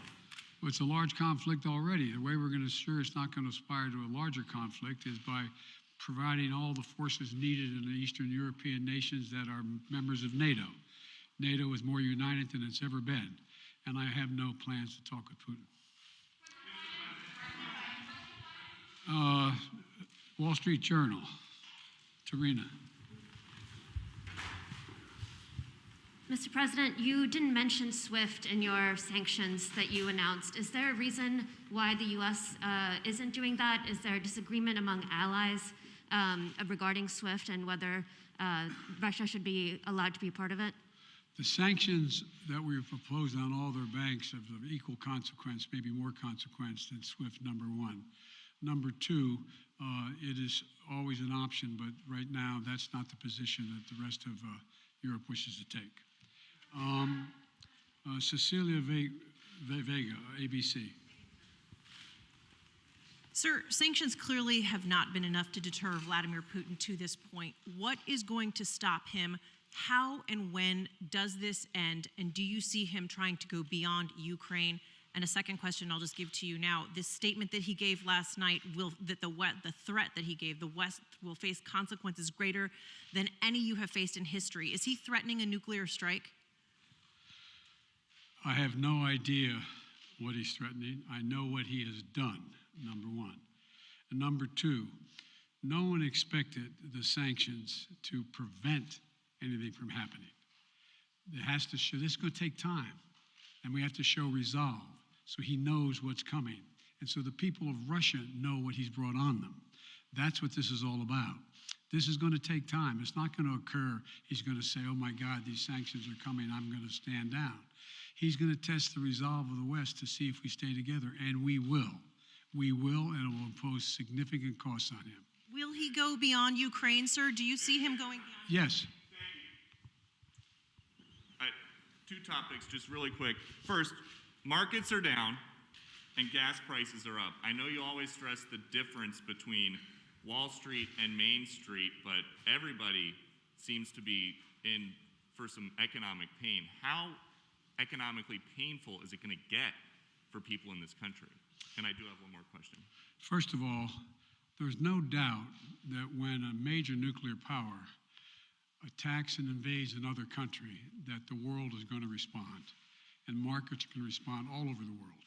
So there's no doubt about that, number one. Number two, the notion that this is going to last for a long time is highly unlikely as long as we continue to stay resolved in imposing the sanctions we're going to impose on Russia, period. What's the next question? I'm sorry. The next question is, did you underestimate Putin, and would you still describe him the way that you did in the summer as a worthy adversary? At the time, I made it clear as an adversary, and I said he was worthy. I didn't underestimate him. And I've read most of everything he's written. Did you read I shouldn't, I'm not being a wise guy. You heard the speech he made, almost an hour's worth of speech is why he was going into Ukraine. He has much larger ambitions in Ukraine. He wants to, in fact, reestablish the former Soviet Union. That's what this is about. And I think that his ambitions are completely contrary to the place where the rest of the world has arrived.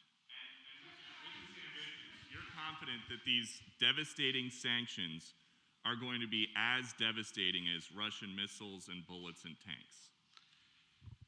Yes, Russian bullets, missiles, and tanks in Ukraine. Yes, I am. Thank you, President Biden. If sanctions cannot stop President Putin, what penalty can? I didn't say sanctions couldn't stop him. You've been talking about the threat of these sanctions for several weeks now. Yes, but the threat of the sanctions and imposing the sanctions and seeing the effect of the sanctions are two different things. They're two different things. And he's going to begin to see the effect of the sanctions. And what will that do? How will that change his mindset here, given he's because attacking it will so Ukraine as we weaken his speak? country that he'll have to make a very, very difficult choices of whether to continue to move toward being a second-rate power or, in fact, respond. You said in recent weeks that big nations cannot bluff when it comes to something like this. You recently said that the idea of personally sanctioning President Putin was on the table. Is that a step that you're prepared to take? And if It's not a bluff, it's on the table. sanctioning President Putin? Yes. Why not sanction him today, sir? Mr. President? Why not sanction him today, sir? Mr. President, if I can, you detailed some severe and swift new sanctions today and said the impact it will have over time. But given the full-scale invasion, given that you're not pursuing disconnecting Russia from what's called SWIFT, the international banking system, or other sanctions at your disposal, respectfully, sir, what more are you waiting for? Specifically, with the sanctions we've imposed exceed SWIFT. The sanctions we imposed exceed anything that's ever been done. The sanctions we imposed have generated 2/3 of the world joining us. They are profound sanctions. let's have a conversation in another month or so to see if they're working. Yes. Can I ask you about Zelensky? Sir, you spoke to Vladimir Zelensky yesterday, sir?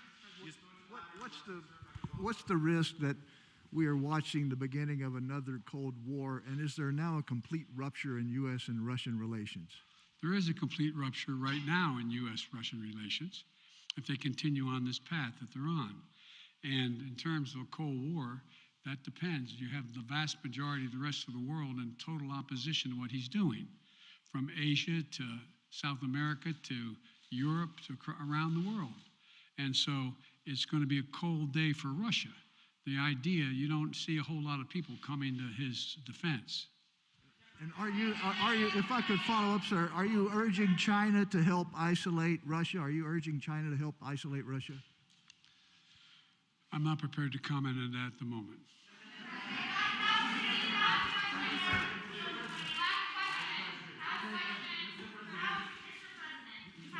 No. Yeah. No. He's had his hand up a long time. Thank you, Mr. President. How concerned are you that Putin wants to go beyond Ukraine into other countries and the U.S. will have to get involved if he moves into NATO countries? Well, if he did move into NATO countries, he will be involved. We will be involved. The only thing that I'm convinced of is if we don't stop now, he'll be emboldened. If we don't move against him now with these significant sanctions, he will be emboldened. And look, well, anyway. Can you talk anything more about your conversation? Mr. President.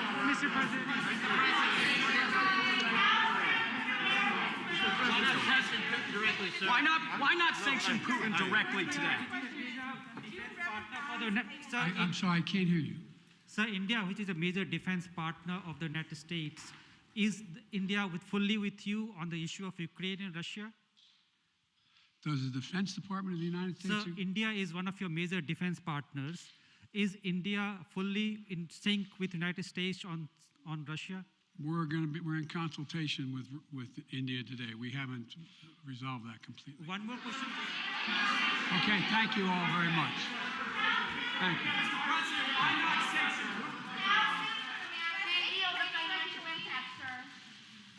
President Biden taking questions from the press corps after announcing new sanctions in response to Russia.